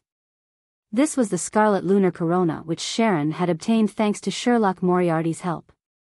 It kept emanating a tranquil halo, imbuing the wielder with immunity to the effects of the full moon. However, the crimson moon in the restaurant wasn't something that was as simple as a full moon. It was even closer to a blood moon, or even stronger. An indescribable surge of spirituality came into existence, making the area which Nibs's gigantic wings had isolated present a strange, deeply silent feeling. Even though Sharon wielded the scarlet lunar corona, she sensed the maleficent thoughts in her burgeon as though an indescribable change was brewing. She instinctively wanted to turn into an evil spirit and hide in objects like the trees and gas lamps along the streets. However, her rationality stopped her impulsive reaction because the crimson moon's illumination had no blind spots. At that moment, the sanguine Earl, Mistral, saw his stomach bulging bit by bit. He felt that the life pulsing in his veins was slowly condensing as though making an attempt to take form. As a supernatural creature that could use the power of the moon, he hadn't prepared to eliminate the effects of a blood moon. He originally believed that he would be filled with joy in such an environment, allowing him to freely show his prowess, but he never expected the abnormal changes to far exceed his expectations. He felt that if this continued, he would give birth to new life. It was unknown where this terrifying vileness stemmed from. The authority of the moon included fertility and proliferation. At the same time, from the huge bat wings that isolated the surroundings and created darkness, white fur grew out in an extremely harrowing manner. Nibs grunted softly as cracks appeared in the sealed-off area. A few streets away, a bored Emlyn White was rubbing the blue gem-inlaid oath of rose. It was at this moment, Emlyn suddenly obtained the senses of Earl Mistral, seeing and hearing what he could. The feelings and thoughts that belonged to Earl Mistral were transmitted into Emlyn's mind after a long period of time. He sat up straight in fright.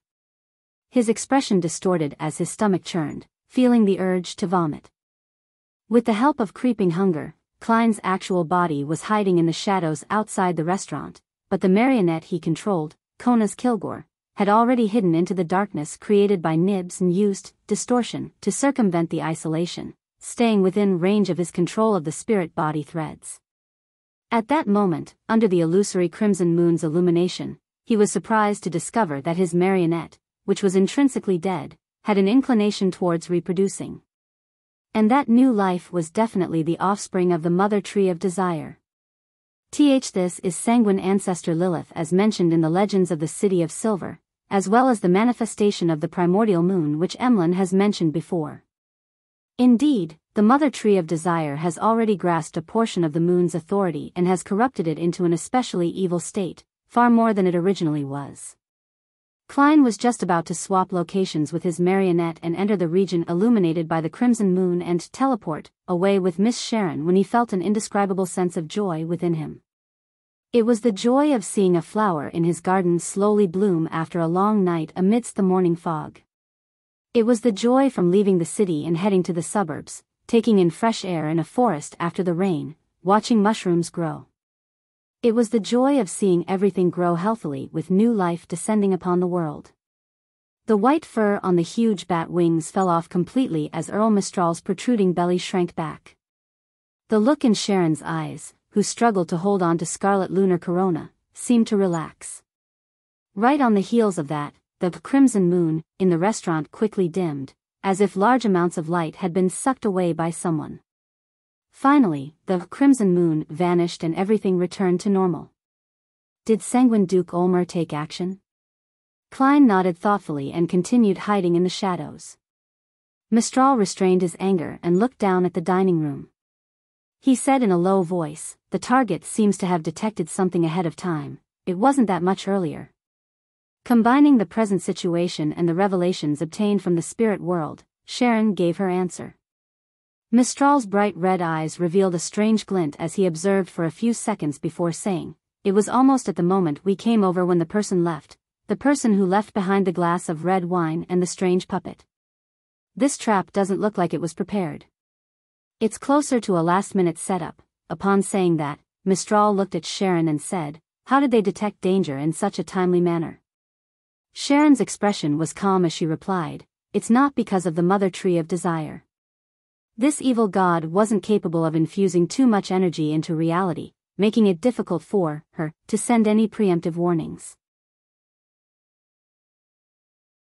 Chapter 1060 Covered-up Seeker. The sanguine Earl, Mistral, frowned slightly. Although he was unwilling to admit it, he said rather honestly, "I don't think there were any leaks prior to this. Because if that was the case, the Rose School of Thought's demigods would have had plenty of time to use the response from the Mother Tree of Desire and Abomination Sua, laying a more dangerous and terrifying trap. It wouldn't be something an angel could easily resolve. This was also the reason why Mistral had said that the trap appeared to be a last-minute setup and looked rather hasty. This proved that there was no mole. After all, the ones who knew of the operation before tonight were the ones involved. If they wanted to leak the information, they could have done it earlier. This was unless someone changed their minds or wanted to use the urgency of time to obtain more benefits. And all of these would only leave clear traces. The black-bonnet Sharon continued looking at the restaurant that had lost its roof. After a moment of silence, she said, "Perhaps it's a way of detecting danger via other means." For this operation, the Sanguine had used a sealed artifact that could even disrupt a devil's danger premonition, much less things like spiritual intuition. Possibly, Mistral couldn't think of a better explanation. At that moment, in a room on the second floor of the restaurant, other than the red wine and strange figure evaporating, everything else remained untouched, as if nothing had happened. Originally, Sharon and Mistral could attempt using divination to find answers to their questions and restore what had happened before the attack. But now, they couldn't do so because the surrounding area had been illuminated by the crimson moon. It was equivalent to receiving the corresponding cleansing from the Mother Tree of Desire. This meant that divination easily led to this evil goddess, and the results would be unimaginable. Without waiting for Sharon to speak, Mistral took a silent deep breath and said, "There are incidents in every matter. There's no such thing as a 100% success rate. Let's leave it here today. If we stay here any longer, the officials might discover something amiss." As soon as he said that, the black chains hanging from the roof instantly turned dim and illusory. The roof descended once again, covering the second floor of the restaurant and looking no different from what it was like before. Of course, when the storm rained, there would definitely be water leaks. If there was a storm, the entire roof would be thrown up again. The gigantic bat wings that blanketed the area shrank back into the darkness as the drizzle once again took center stage. Hidden in the shadows, Klein watched as Miss Sharon's figure rapidly turned transparent and vanished. He saw an illusory cloud of smoke puffing up and countless tiny bats flying in every direction. He couldn't help but frown and silently mutter to himself, what exactly happened? It wasn't worrisome to have an accident. What was worrisome was not even knowing what the accident was. Regardless of what one's level was, the unknown was always frightening. At that moment, he suddenly heard a staccato voice. What, exactly, happened here? When Klein turned his head, he realized that Miss Messenger had walked out of the spirit world at some point in time, standing alongside him. The four blonde, red-eyed heads in her hands were all trained at the restaurant. "Can you see what happened here earlier?" Klein asked hesitantly.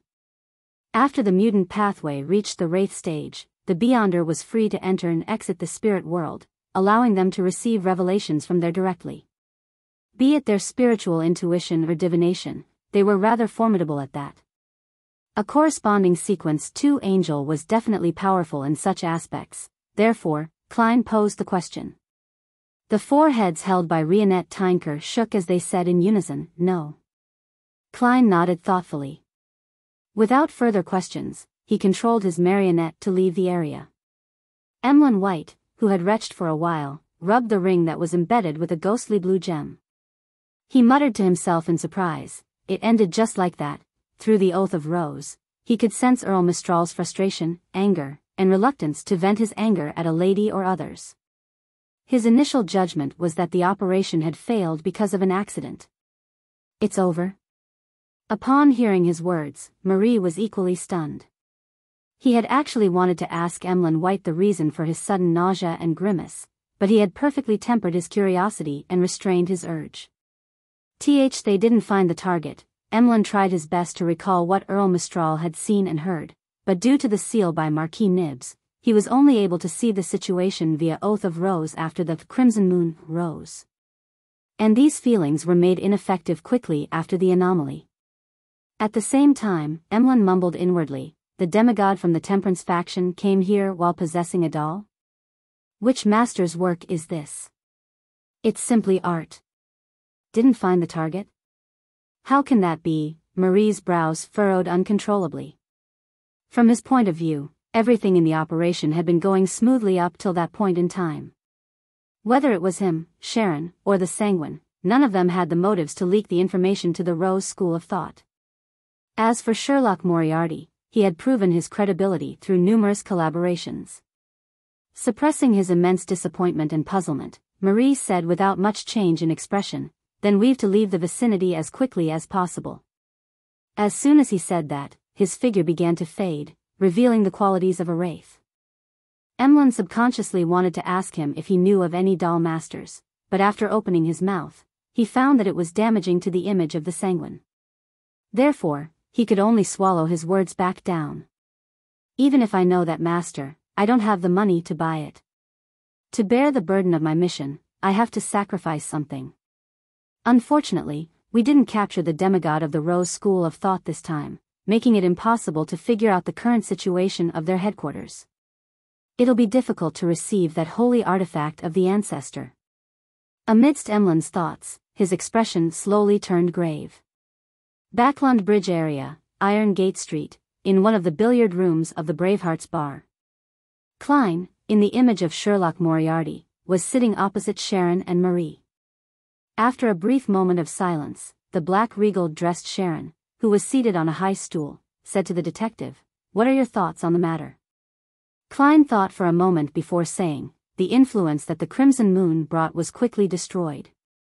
"What you mean to say is that since the Rose School of Thought's demigod had already sensed the immense danger through a certain method or a certain existence, why would he set up a trap that didn't have any effects?" Marie exchanged looks with Sharon before asking in thought. "Yes."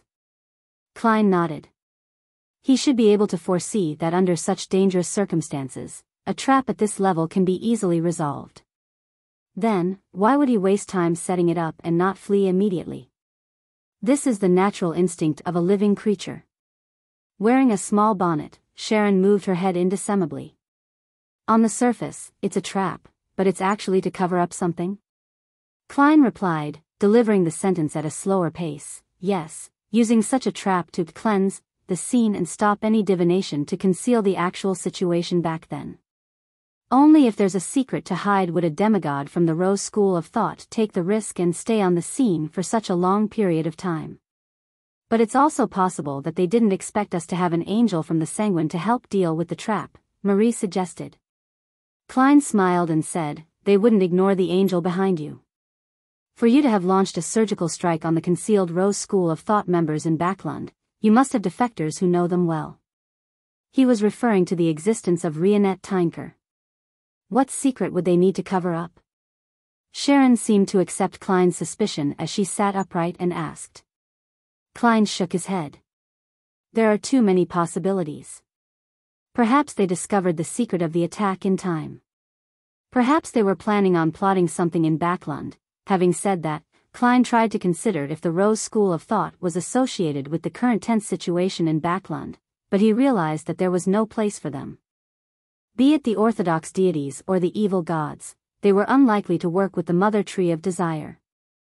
This puzzled Klein even more. He didn't know what kind of unknown accident such an unknown factor would brew. He paused for a moment as he swept his gaze across Sharon's and Marie's faces. "In short, we need to be careful and cautious.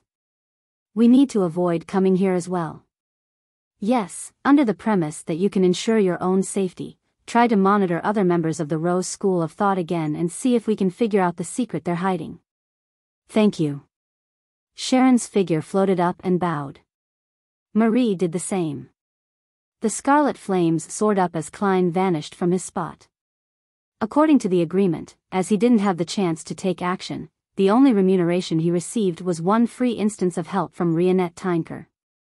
After returning to 160 Backlund Street, Klein took off his clothes and went to bed early, hoping to wake up early. Suddenly, he heard a series of illusory pleas. It was from a woman. "Miss Justice."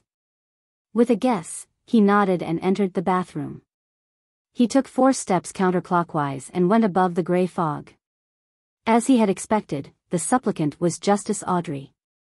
This lady had gathered £12,000 in cash, hoping that Mr. Fool could transfer it to Mr. World to complete the transaction of the dreamwalker and hypnotist beyond her characteristics. Yes, if the ritual can be replaced by Angel's Embrace, Miss Justice can try to advance in the next 2 days. When that happens, it's time to place the exploration of Groselle's travels in the schedule. Leonard has already become a spirit warlock for days and has nothing to do. Klein heaved a sigh of relief and replied to Miss Justice, getting her to begin the sacrifice. With the current situation becoming more and more tense, with more and more unknown factors, he wished to strengthen himself as quickly as possible. This included many aspects. First, the increase in the number of marionettes and sealed artifacts. Second, the recovery of his helpers. And thirdly, a further grasp of knowledge and secrets. This aided him in knowing the truth and obtaining the true attitude that the different factions have, thus, finding an opportunity from within. The exploration of Groselle's travels corresponded to the third point. You're tuning into the Biyao's Wuxia Chronicles YouTube channel. Don't forget to subscribe and join us on this journey to catch the most captivating stories.